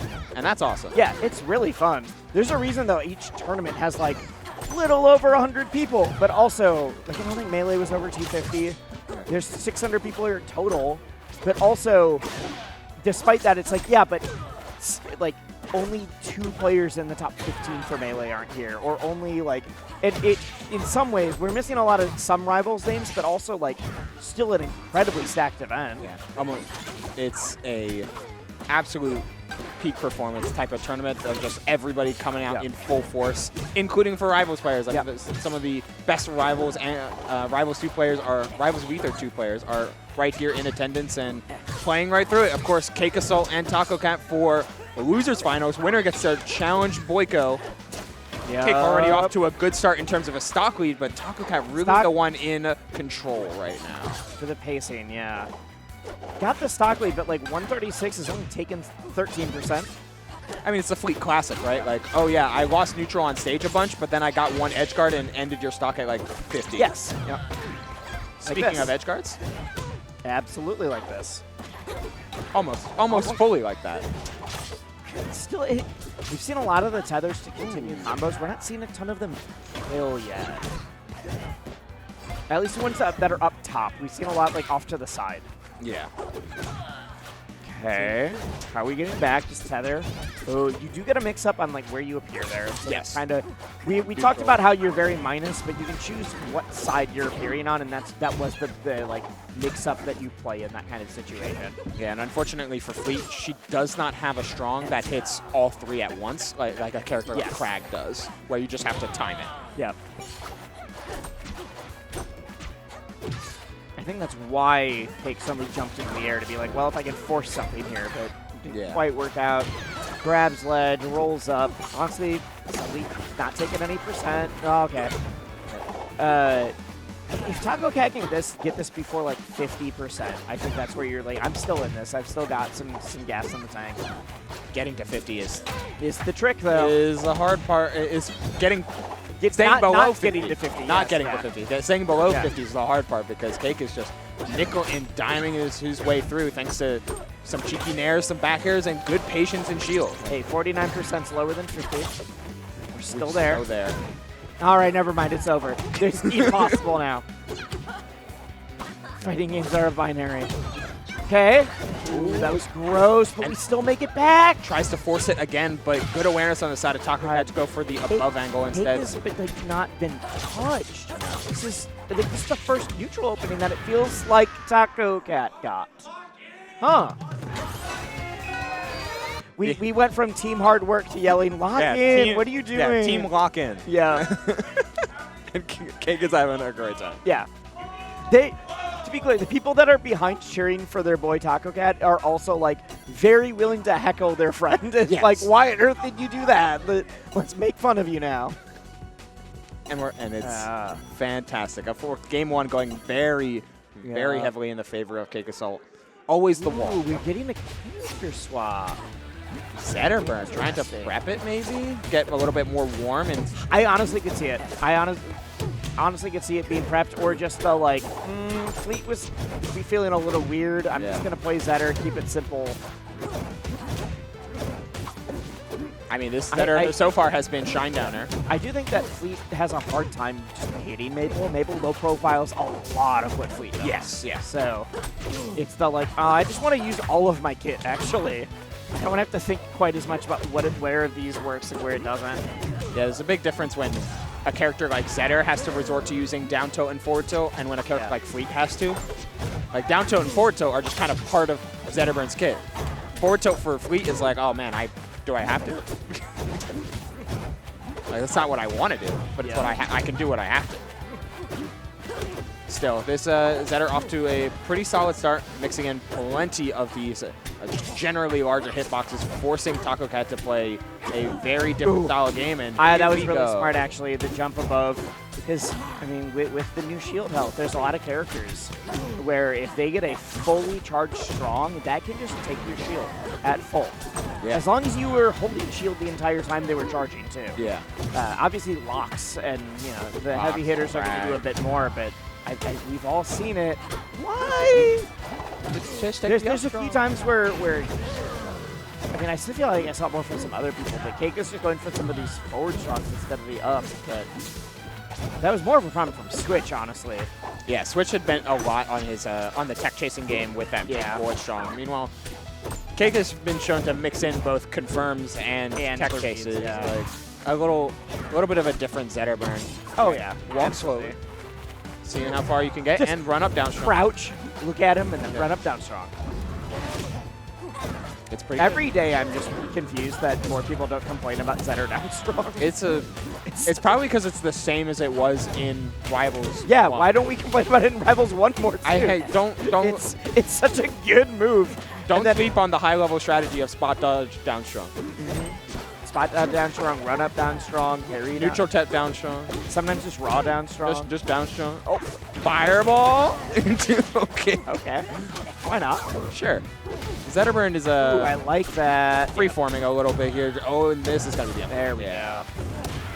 God, and that was the 3-stock. That was brutal. Yeah. That was. Don't go to Rockwall. Maybe it's the Zetterburn came out because we went. No, wait. You have to pick stage after. Yes, Never mind. Sorry, Ultimate I'm though. a little. I always forget that Ultimate's your game outside of Rivals 1. Ooh, Fire Capital. Never mind. I thought they clicked on it. We are still hovering around. We're still thinking about the switch to the Clarin on the side of Tacocat. I'm a little confused, but that's fine. I mean, Clarin is their character in Rivals 1. Right, And if you did get double 3, you got 2-stocked into 3-stocked, so Gotta do trying something. something different makes sense. But, like, I mean, prove me wrong. That's Yeah, all I'm right. going to say. Prove me wrong. Do I like the pick? No. Maybe not. Do I like the pick as Clarin yells seriously? It's just very good. The voice acting's great. Yeah. Now it's Cake's turn to do something dumb by jumping off stage. Yeah, it's like, all right, let's see what we're cooking. Like, We're having this, a little too much fun right now. yeah, this is the David versus Goliath type of moment, right? Like, But that's always been Cake's MO. it always is. Like, fighting Cake, even tournaments where Cake wasn't the #1 seed, people are like, can he do it? Can he beat Cake? And it's like, He's the yeah, wall. they beat. It's like, yeah, Cake wasn't even like #1 that season. I don't know what to, yeah. Wait, let's see. It's a word I've used a couple times. This bracket describing Cake, like he is the most efficient Rivals player Yes. ever. Yes. Because even in his prime, like, Full Stream's thing was never efficiency. Yeah. He was efficient, but he was also the, like, I'm going to play a bunch of characters just to see what I can do. And that makes you a barrier for a lot of players. As we are looking for that down special stuff. Or not Fleets. Full Stream's display at Champ of the Beta was really so cool to see him make top 8. Also discovered when they posted the ELO later, Full Stream got like 4th in ELO in the last beta. Like, Full Stream was not top playered into that bracket. Full Stream earned it clearly. Damn. If this is a sign that we're gonna see Full start entering stuff again, I'm so here. What a blast from the past would be if to Right. see like Even if it's just like a season, Yeah. I'll be so happy. to see like Boiko and Bio play into Yeah. like Stango. It's like the ultra old school versus older school versus all the new school people. what insanity that would be. We are seeing the end of this game, but the writing feels like it's very clear on the wall. Especially with some of the things that Cake is starting to go for. How did that not purple? You said like 150. How did that not purple? They've already talked about figuring out a bigger venue. If they Yes, can. even better. Definitely needed. Or renting out more of the ballroom. Yes. Because clearly people liked it. People had a good time. Even people that were like, this tournament had such like 2018 Smash vibes of like, we are here, we're a little crowded, We're but good like, and bad. the tournament itself ran great. The only reason we're behind is because literally like there was a power outage. Yeah, literally the breaker. Yeah, like it's the TOing was good. Everything else was phenomenal. Production's been great. Yeah. Like- Everything has been the absolute pinnacle of tournament organization. All that remains is wrapping it up. Finish up the tournament. Boiko agrees and says, let's do it a little faster. Oh, into up We are there? sticking with the fleet, by the way, as game #1 for Cake here. He's only It's weird got. after just going Zetter. but Yeah. Whatever. It's fine. His I mean, his Zetter's kind of getting cooked in the winners finals, so might as well start with Fleet. That was doing better towards the end of that. yeah, and it just continues to what Cake focused on. Cake focused on like the efficiency of his game plan on hit. Yeah. And Zetter wasn't doing it. Fleet kind of was. And aside from the first stock taken on the side of Boiko, he's been edge guarding very well. I'd say I feel like he feels so much more comfortable with like, I'm just going to drop down and hit Clarin before she can even kind of attack the stage. Just wait. Okay. trying to trade with a forward air there, and Boiko just straight up wins. Back air, not going to do it. That will kill, but that's not that low. Twist the ledge. Nice fake. Yep. I don't think you're going to cover ledge. I will, indeed. Yeah, I'm going to do exactly that. And the first sighting of the plasma field, the no fun zone. No arrows, no nothing on the side of Fleet, but Nair is still a good button. Oh, missing the reverse up special, though, to close down the stock. Boiko gets a chance to make up this lead just a little bit. Okay. Ooh, I would say I really like that float, but just got called out. There's a lot of things that you could, that would work on every character. Except for Clarity, who's got a giant sword. Like, the amount of times I'll see someone like jump above and do a like, I'm gonna bait this option, and then I would just watch up tilt cover them. It's like, oh yeah, right. Yeah, starts even a little bit below Clarent too. Yeah. For some reason. Oh, yeah, no, the back hit of that, it feels way more like easy to get the sweet spot onto. Yeah. Where it starts out. Oh, nice timing on the wind chime too. Being able to refresh the invulnerability and then play after it. Super sick from Boiko. This game slowly but surely starting to crawl back in favor of the Claren, who's able to find a huge up air there. Tipper side instead of hilt side, and it's going to blow up CakeAssault, bringing us to basically an even game. Basically even. We said the screen goes dark. They're trying to make the most of this. But, Yeah. I mean, the story of set one between these two, winners finals, was just all Boiko. Cake started to make a bit of a comeback, but that was a 3-0 and a handshake. Ooh, Cake doesn't want that to end. Okay. You get a nice look at the background there thanks to the vertical knockback. A couple forward airs to keep things going. A cross up on that down air. Still not out of crouch cancel percent, though, for anything that's not a tipper, though. I can't believe that's how that works. Gets the ledge out of being clipped. Waits, does it grab? Hitfall Nair, Hitfall fair one into this full extension, double sour down air, still maximizing damage, throwing out spot dodges, getting out of so much danger, but you're picking up a 96. The up air off the top. It's so Sub good. 100, and it closes down the stock. And Boiko with basically a 2-stock game. Yeah, that was a phenomenal. Didn't even game. need it. Yeah. Didn't even need Yeah, that. SD first. immediately. Immediately. That Brought it all up the way. air is so good, but it feels like a lot of Clarence aren't using it nearly as well as Boiko does yet, or aren't as consistent at getting that sweet spot yet. Yes. 100% agree. Yeah. Because I know a lot of people that are like, it's the least used out of the aerials kind of thing. It might not have the Swiss Army knife effect that a lot of the other ones do, where it's like, oh yeah, Nair, it works in like 7 different ways. Down air, also. Yeah, back But- air, flexible. But up air's the like, you either hit fall that up air into up strong, or you do the kill off the top. Just a little more precise.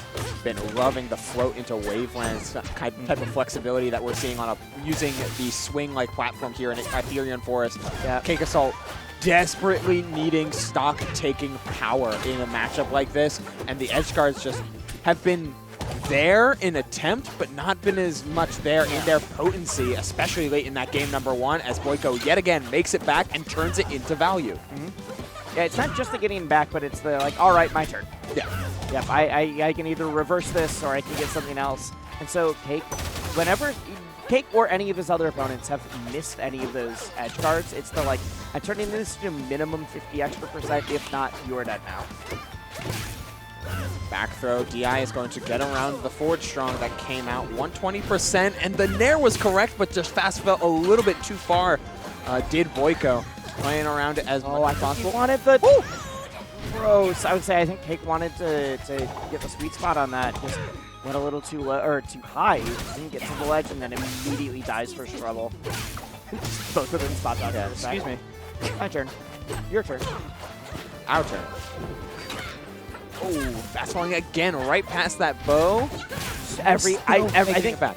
every other player in this bracket would have gotten hit by that. I legitimately, that may have only been Boiko that didn't die earlier. There's a reason that it's like a 4-way split for best in the world. Boiko.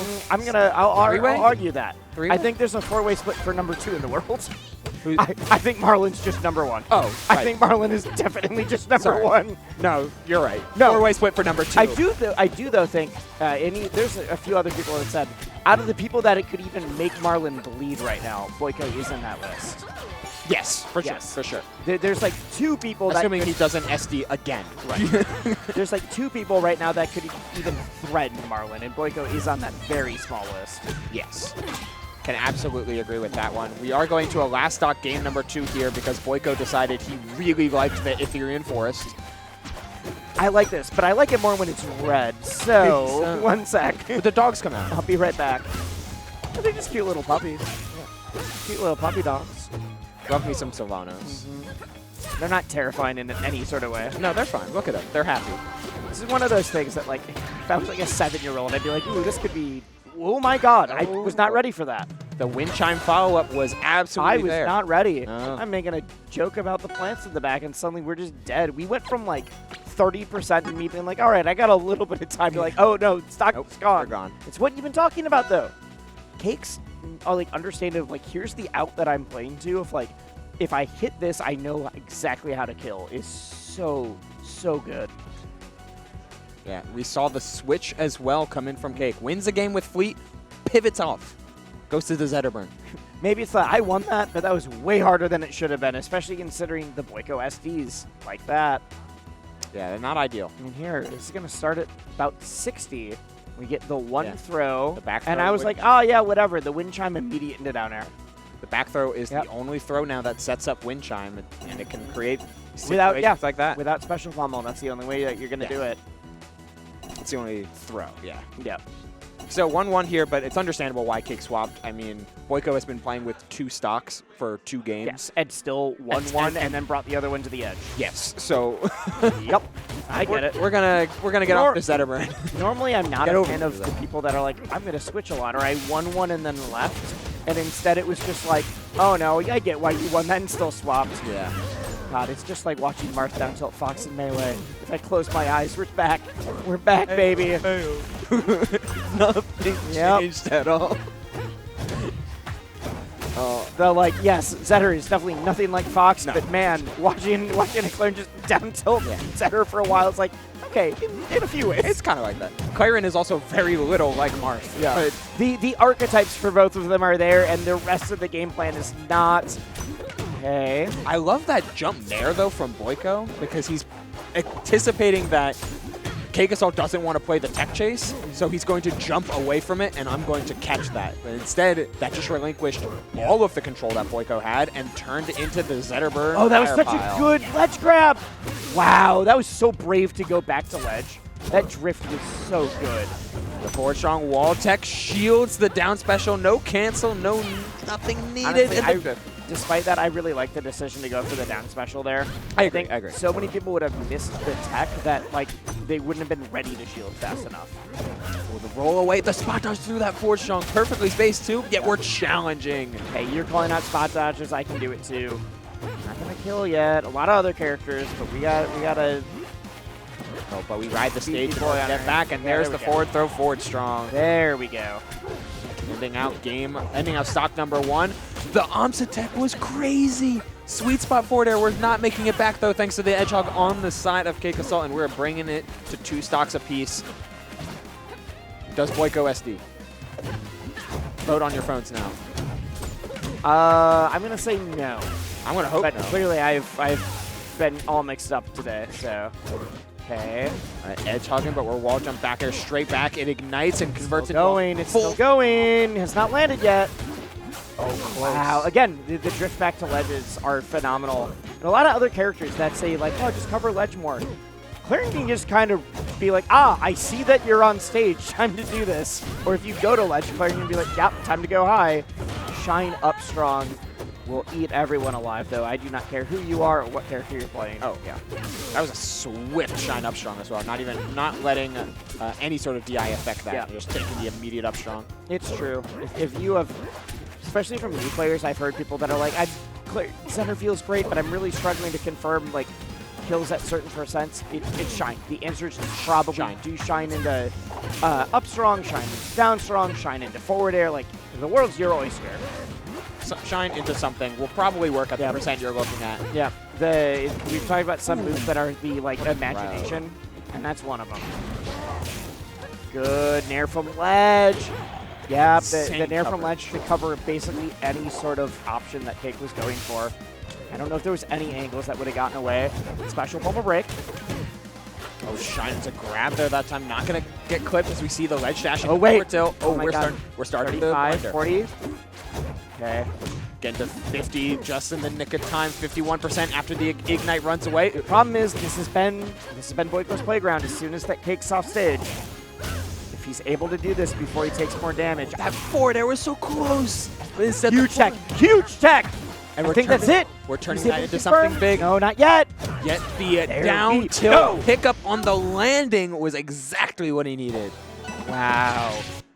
That was Let's see that final stock from Cake was just played at like it was a like, oh, I've been playing at 8 speed the entire time, and this is the like the knob is broken. We're at 15. Like, oh my God, was playing so fast there. Crank it Fully like, all right, Hit higher. you have not been used to dealing with this, and I'm going to put on so much shield pressure, so much like, especially with shields being a little bit weaker, they're like, I got to get out of here. I have to do something. Especially since Boiko has always been the one to dictate the pace. Cake taking and wrestling some of that control back is a huge turnaround to do on grand final set point to head to the reset. Yeah, I'd say the problem is that Cake has to play from the back foot here. We've all talked about Loser's Cake. That's usually a run, not just the like, all right, well, we've got grands. Hey. The spirit of Loser's Cake Oh, the might spirit be of Loser's Cake is definitely still there. it's still there, and it might be alive and well given the start of this game. I'm hoping it is. I was talking with Jackie Peanuts about the like, I forget what tournament it was, but there was another one of these early beta tournaments that Cake got sent to Losers, and we're like, oh, they don't know. They don't know. The non-rivals people, they haven't seen this yet. Losers Cake is just a story. Does Losers Mango? It's just a story. Does Losers, you know, the MK Leo runbacks? Yeah. He's in that echelon for a reason. It is impressive what he can do when he tries. Yep. I remember the first time it was like, oh, Cake is in winners now. He didn't even need to do it through Lizard this time. That's almost scarier. Oh, and the reading the spot dodge through it all. So Down tilt, forward air, finishing off the stocks, sub 100, 3 stocks to 1. this is gross. It's getting dangerous. The moonwalk off the platform. Yup. Up air starter, but Boiko comes down swinging, finds a big up air, looks for a second, not able to get it. Say, Cake is the greatest to ever do it for a reason, but Boiko's trying to show you this was only in one game. He's done it Might before. have to be in the reset, though. He's done it before. He can do it again. Absolutely. This entire set has felt a little bit cursed on the side of Boiko, though, but at the same time, Cake is coming alive in the final game, and there's something very different if the final game of a reset is... yeah, that never kills in this game. The energy feels... It feels like different. There's something in the water right now. Okay. Oh my lord, what is it? Oh, wanted the down air to get order to get the tech chase. No jump, resets, looks for the up special to catch, but we're not going to Cake get is these. playing like a madman right now. He's playing with... It's a man possessed. Yeah. He's possessed by a spirit, a ghost, or a specter of some sort. The ghost of full stream. We're back. We're back. Who's, you know, still alive, but whatever. You can still have the ghost, I guess. Whoa! Whoa. That was some slick movement. That will take it off the top, but man, Boiko, you've got to play an immaculate game in order to survive this. Oh, and the dash attack set, no jump. Has to wall jump, looks for something more, doesn't connect Stay quite back. yet. Down tilts. And this is what Boiko wants, though. I said this is where he wants Cake. Is like I've got you in the edge guard. Still going. He's not been touched yet. It's everything. Okay. Wow. And oh, does not get the sweet spot. I think if he got the sweet spot, that could have been done. Not off the top yet. Oh, there's some. Good recovery. Cake covered a lot of options, but where now the percent where Gatling starts to fall apart. Forward air will take it. We are going to a reset, though. Cake is playing like an animal right now. And something, as we both said, something changed. Yes. Reset incoming. No, sir, that is a reset. We are there now. That was game 4. Yep. Yeah, game 4 reset on the side of Cake. Yes, we are there now. But man, considering how winners finals went. Yeah, because Cake won game 1, yeah. Boiko won. No, Boiko won game 1, and then it was Cake. Yeah. Yes. Yeah. Yep. All right, so true finals incoming.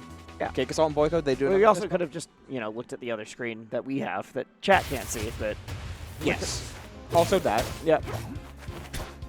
Just double check. Yeah, if Cake is able to keep that pace up, but it is so hard to play at that speed for so long. But Cake is doing his damn best to try right now. Another up throw, though. This is a much more of a comfort pick, is seemingly on the side of Boiko. Like, Jules Veil's flexibility, its wider stage length, just seems to favor Boiko how he wants to augment his offense. But if Cake keeps changing up how Boiko needs to land, that's going to transform how Boiko is able to play his disadvantage. Because those down airs aren't working as much anymore.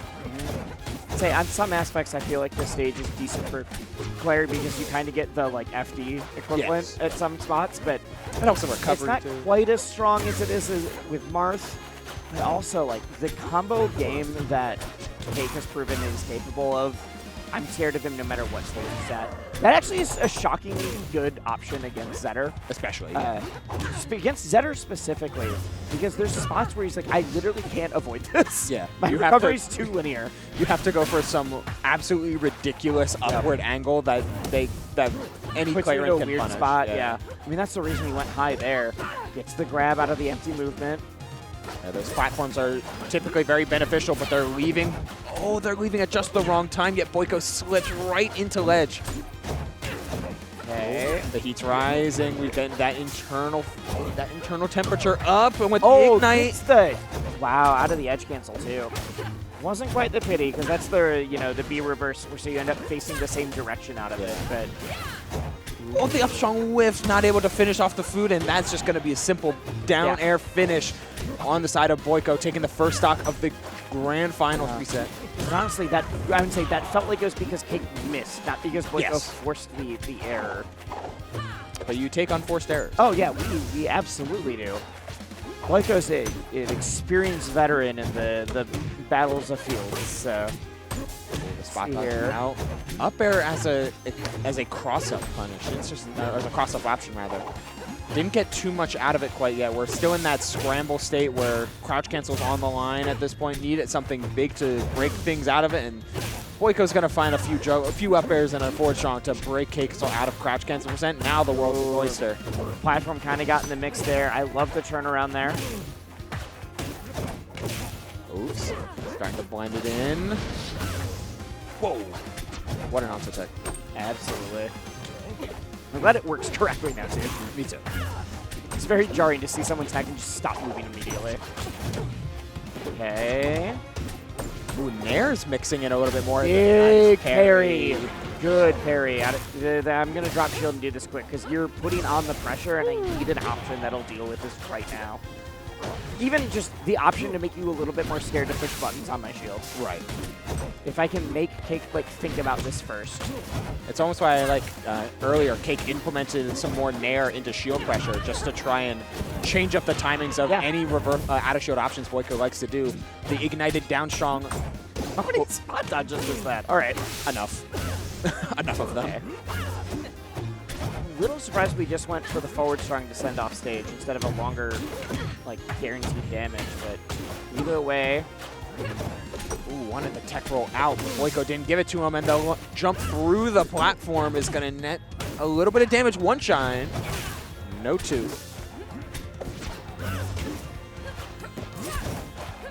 Oh my god, okay. The Nair will call out. So that Nair is so good, but it's so weird that sometimes it just it feels like it's the best move ever, and sometimes it's like, I didn't get anything from this. Even with the sweet spot down air, there's the up tilt into there again, and the second one misses the tech! Oh, but gets to the wall just as seamlessly. Nair to cover more, no dare that time. Yes, Shine one, that's it, that's game! Set. Wow! Oh, He goes for it all. They both, okay. There's this moment of like, we're both so stressed, and then we look at each other like, okay, that was pretty funny. Yeah. Oh my God. I cannot believe it works that way. Play stupid games and you get stupid prizes. Wanted the Yeah. final finish, wanted that final hit, and sold it all away. Especially when Cake missed that first attack. Absolutely. I thought he was done. I thought it was over. But the quick down B cancel to wall jump instantaneously, Yeah. seamless, efficient. Very impressive. That is the not. Because I think a lot of people are like, I gotta push a button. I gotta get out of the tumble Yeah, somehow. like The panic fact that he potential knew immediately. exactly what to do for it. Yeah. That deep and knows what you can do. That's a practice and efficient player. Oh, the moonwalk to chase down. He's been doing a lot of moonwalking. I'm a fan. better. It's clean. Oh, but another parry out of shield. Boiko getting better and better at reading some of these different shield pressure timings on the side of Cake. There's been a handful of these where Boiko's opting just for the forward strong knockoff stage, and I think on a lot of spots that's good, because especially with how good his edge guarding game is. But look at this combo game. There's spots where I'm like, I think we should have just tried to go for a juggle, but who am I? Ooh, sour. Yeah. It's a lot easier to hit that sweet spot if you're hitting with like the hit that goes behind Claren. You're right. And another parry out of shield. Man, Boiko's taking what worked in game number 1 and is just transforming it onto a different canvas. Yes. Like, same application, but we're not seeing Cake get the type of pressure and offense Cake that hasn't he had would a previous chance game. to start it yet. Exactly. Different canvas, different augmentation, same application. But that's the first time that like Cake got a bit of time to go for it. That edge, that air dodge to get around it was so good. It even looked like Boiko read it too at the up angle of that did. neutral special. I absolutely think he did, but he didn't Slightly. quite time it. Yep.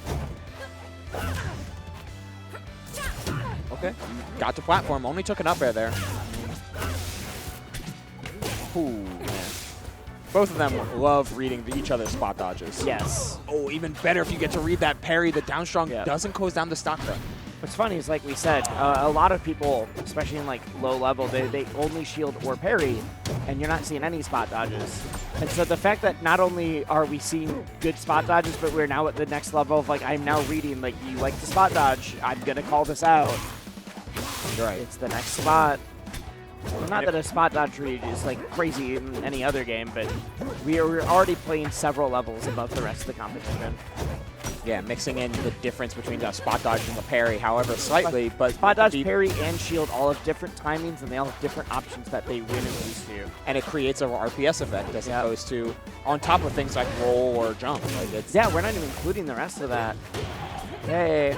All right, that forward stock's gonna take down the stock though. Cake a full stock behind, needing this Zetterburn to go off. He's gonna have a chance in this game. I'd say part of it feels like Cake's not playing this fast, but also Boiko has literally just not given him the chance. Yeah, has been Boiko under is total. smothering him right now. I like these mix-ins of down tilts though. I've been enjoying Cake mixing in different like down tilt and jab and threatening that grounded horizontal that's so button. gross. This is so much damage. It's so gross. I mean, it's the like, hey, I can just keep doing this until you either get out or you're at kill percent. Throws in the parry for some amount of desperation. Out of some amount of desperation, needs some big hit to come into play. But at 124, you're starting to get very, very shaky. 130 now, even more so. Refresh the ledge. And One of the few times that the purple isn't true is when you're able to get a weird edge cancel or what? that did. All right. Okay. 161, and that didn't kill. Let's see. You play it out to the end. Another up tilt, but that one's going to confirm into the up air. All right, Boiko has stemmed the bleeding. There was 4 unanswered by Cake at one point there, but the 5th, There was a clear difference though in game number 1 of the reset. Yes. And game number 2 cemented that difference being in Boiko's favor. So now in a 1-1 game count, CakeAssault goes back to the fleet. I mean, you're right. You're right. That is indeed what I'm seeing on the screen. I'm surprised still, though. Yes, 1-1.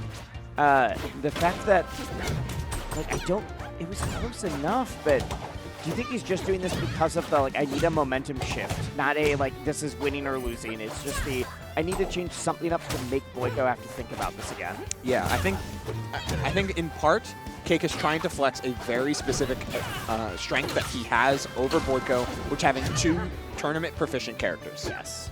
In addition, the stage that of Ethereal Forest seems to be particularly beneficial to this matchup in and of itself. So getting a chance to have a greater edge in a matchup that Boiko has not been adapted to as much in the past few games could be a slight difference. Because remember, despite the SDs, Cake did win on this stage with Fleet. Yeah, I do think that there's a lot of this that even if it's a bad matchup, Fleet and Zetter cover different stages. Very much so. Like the stages they like tend to be somewhat opposites. So big tech, just another one. All right. Missing out on that back air just in the nick of time, but a forward air, no up air after, no finishing touch, no finishing blow, and instead Boiko takes his turn. Okay, we drop down. It's the grab. Not done anything. Oh, that was smooth. We were percents away. Based on the momentum, I feel like it's whoever takes this first stock. It transforms right now. Right now, it's so back and forth, but based on all the other games, it's been much more dominant one way or the other. Yeah, very clearly someone would be in control, but right now they are jockeying for that said control. Forward air 1 is going to do it, 161. Once Claren gets her boots on the ground and you above her, it gets so hard to stop. Answer's absolutely right back. I think if Boiko had gotten anything started, that would have been curtains for this game, but at least for the mental side of it, because that hit so fast, we were just right back in here. There, it's done. Waveline on grab. Throw. Yep. But thanks to the swinging platform, you don't get an up air after. Instead, we're going to down throws here. The tech chase played through, running straight through as well. I like that mix-up, just going with the straight-up sprint. The float back air is so good, because so much of that before was this like float into any other option. And so like I'm stuck in a huge area with this back air. You were not allowed to move. Well, taking away the power-up. I honestly wonder if you did just use powered up for a second, but either way. Maybe. And Boiko puts up so much damage on a floaty character like this. Into the Dacus, not going to sweet spot, but still does so much damage in the back air to continue the onslaught down to... It's such a good job. Because that's like the Boiko specialty, is those charge... those charge neutral specials, and you're just not finding the mileage off of it. Cake mixing in a lot of forward tilt as Fleet. It's been working to decent results, nothing too crazy. Anything that can get Claren off the spot is far from a bad thing, and it's decently disjointed. Unfortunately, dropping the stock that early in the case of this set. Cake's trying to answer quickly before he takes too much damage. Always been the answer. Oh, looking for an edge guard, and it's going to find it with the reverse up special, just threading the needle. Final stock here, Wisely, on a pivotal game 3. Okay, ooh, hello. This is huge. I think he goes a little bit lower than he wanted. Quite high into the grab. You can indeed do that. I'm surprised we haven't seen it yet. That's not going to kill quite yet, but oh man, Cake just took a lot of damage. And it doesn't stop. It never stops. If we're able to hits done the entire time. Hitfall, tipper, back air, that low to the ground, landing and having every inch of that time to make it back. You hit and you sprint. You just go. Wow. I mean, I was saying, I feel like that was the story of the set so far, is like who's going to take this and who's going to run with the momentum. The fact that it was so back and forth the entire time. No, the momentum came in the middle of stocks as opposed to the end of stocks, where we were both thinking it would kind of snowball once one stock was taken, and it never did. No snowballing there. No, not at all. But it slowly rolled into the favor of Boiko because his mid-stock combo game was so proficient. Yeah, they were both phenomenal, but Boiko just had that like extra spice on it. Yeah. The bands of Ethereal Forest and Jules Vale, because they were the stage. DSR is active, so they're the stages that Boiko won on last. He gets to ban. Nope, we just get to pick a stage here. Yep, we're just going. He's thinking. He's thinking. Deep in thought. Banning a stage. chooses the final one. And Ho-Dojo is the pick. The stage that got Cake the reset. Clearly, Cake wanted to save this for Game 5 again. But we're not going to get there. Yeah, He's gotta you play got to for make survival. it there first. Yeah. That being said, I think like we said, the difference between the Fleet and the Zetter here aren't because of character matchups, but more stage. I think is very smart. Oh my God, he's all over him. Like we said before, the game that he lost to Zetter earlier in the set, after the reset, was because Boiko was not giving him room to breathe. And I think this stage, combined with Zetter's strengths, that's exactly what we are seeing right now. Yeah, you just get to initiate right off the bat and take him for a ride. God, it's like the stock didn't even end. No. We're right back into the juice.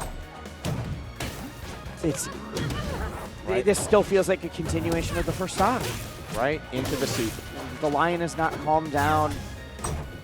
Yeah. The temperature keeps on rising the more that Zetter gets his game plan going. It's called the Flames Roar for a reason. Oh yeah. Okay.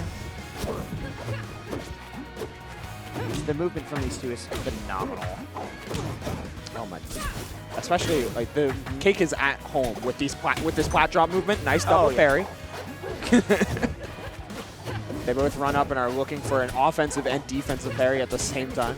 I actually had a friend message me last week. It's like, hey, I found this really sick tech.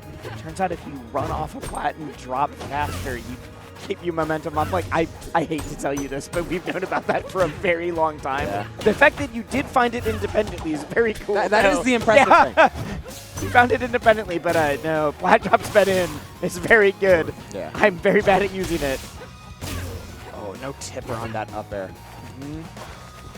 Still, Cake cementing a huge lead and looking to try and hold on to it. Nice tech, but anticipating the tech roll in. Yep. Got the dash in, but no shine. Oh, no forward air coming out of that. Okay, this time for sure. Yeah, I would say there was some very good stuff from Boiko there in order to like avoid some of the pressure, but you know, you can only avoid it for so long as that shield starts to tick in. Yeah. Takes a beating and it stays with it. Sweet spot all the way through, and then the reignite with the back air. Monster. This is still going. That's going to lead in. Never mind. Wait. Oh, I even played around the special getup. Are you kidding me? Goodbye. That was so long. I'll see you next game. Game 10 grands, ladies and gentlemen. Every once in a while, I'll see something where I'm like, I cannot believe you have lost any games the entire bracket, and that is one of those. That was... If we're going to a Game 10 Grands, but the last one right before that was a dominant 3-stock, I genuinely do not know what to think anymore. But it always seems like Boiko is, like, he's giving up the game. It's like, all right, you know what? Ho-Dojo is just not the stage. Right now. It's the wash. It's just going to, that's always how it's going to end. But I orchestrated this set to win. He's the mastermind behind all of it? Yeah. Hey, compare the difference. Like, he was able to, Cake was able to get to Ho-Dojo Game 5 in the first set, and he wasn't able to in the second set. Boiko did something different in his stage math or game math or what have you in order to avoid this exact outcome or that exact outcome. I will say there's also the element of, like, even if I know something that I could do to kind of make a comeback, oh no, he banned Hyperborean. I just saw it on the screen, and I was like, if we go to Hyperborean Game 10, I'm going to be... I would be sick. Just flabbergasted. Now we are going to Tempest Peak. Absolutely. You're going to see these platforms start to shift in size, or not in size, distance from the ground. Yeah, in height. Yes, that's the... God, I'm so tired. It's midnight now. It's officially Sunday in 30 seconds. Yep. Oh, that high back air forced the air dodge early, so instead we're just going to be applying some platform pressure, but Boiko wanted a reset on that platform, and Cake did not give it to him. Huge. Oh, I thought that was going to lead into the forward strong. Honestly, the platform started moving down, and I think that may have been the... I think it mattered, yeah. Oh, but the forward strong should cement the stock here. You have all the resources, but an edge hog is going to do it. Zetter's recovery is so much better in Rivals 2. It's just its pure distance. That doesn't mean he's getting back from that, though. This is enormous. Cake needs to take this quick. This has been the story of momentum in each of these games. And if this is all in Boiko's favor suddenly. Big, that's big, that's big. Weird trade, but he will gladly take the ledge. Oh, and we're playing around the double jump back airs on the stage now too. We're playing around all the different adaptations that Cake applied. The extra shield pressure he wants to back off early because of the parries we saw earlier. The down tilt jab mix-ups are getting shut down thanks to the added range and the difference in height. No way! Oh, That would have been it! That would have been sick. That would have been so sick. The jab reset off of the nair. Boiko is...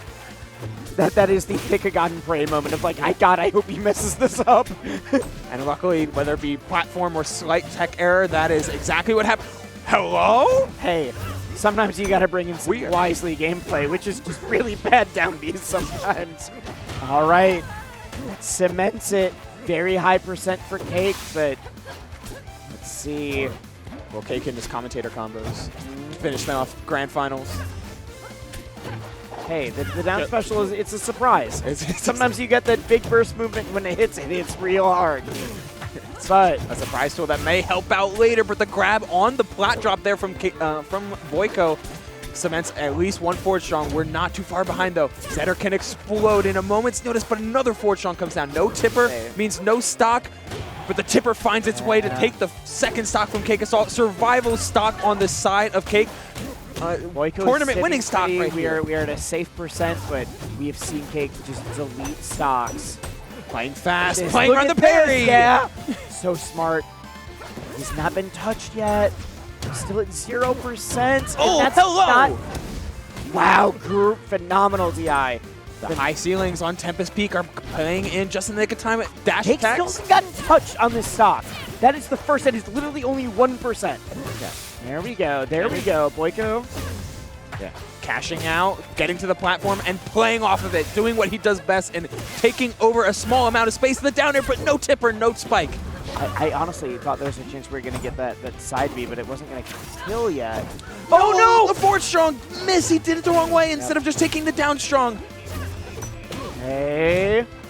Okay, the second forward would do it. Oh Sour ate the sweet spot forward air. We're on the last stock. It's been doing it for a decade, and it did it again there, but Cake is still in this. 87%, 99 in the reset, but he techs on the floor. Yeah, able to get around and get back to the ledge just in the nick of time. Boiko is looking for something on the plat. He did another parry. We get the parry read, which we're back in Rivals 1. We got parry baits again. All right. And we're mixing it in between empty lanes for these grabs. Oh the shield pressure is there. Boiko just wants to get out. It gets down He's in the vortex. It's starting off. Oh, the single jab mixes up with the run under forward strong is able to set up Boiko with a chance to win the game right here, right now, and he misses God! I cannot believe this. Instead, the back air comes down. Cake has to recover yet again. Gets by with the edge cancel. Yeah, Cake has all the momentum, but Boiko just needs one. He missed the down air on the platform there, Wisely. He was so close. Yep. He's so close to just getting that one hit that could lead to everything.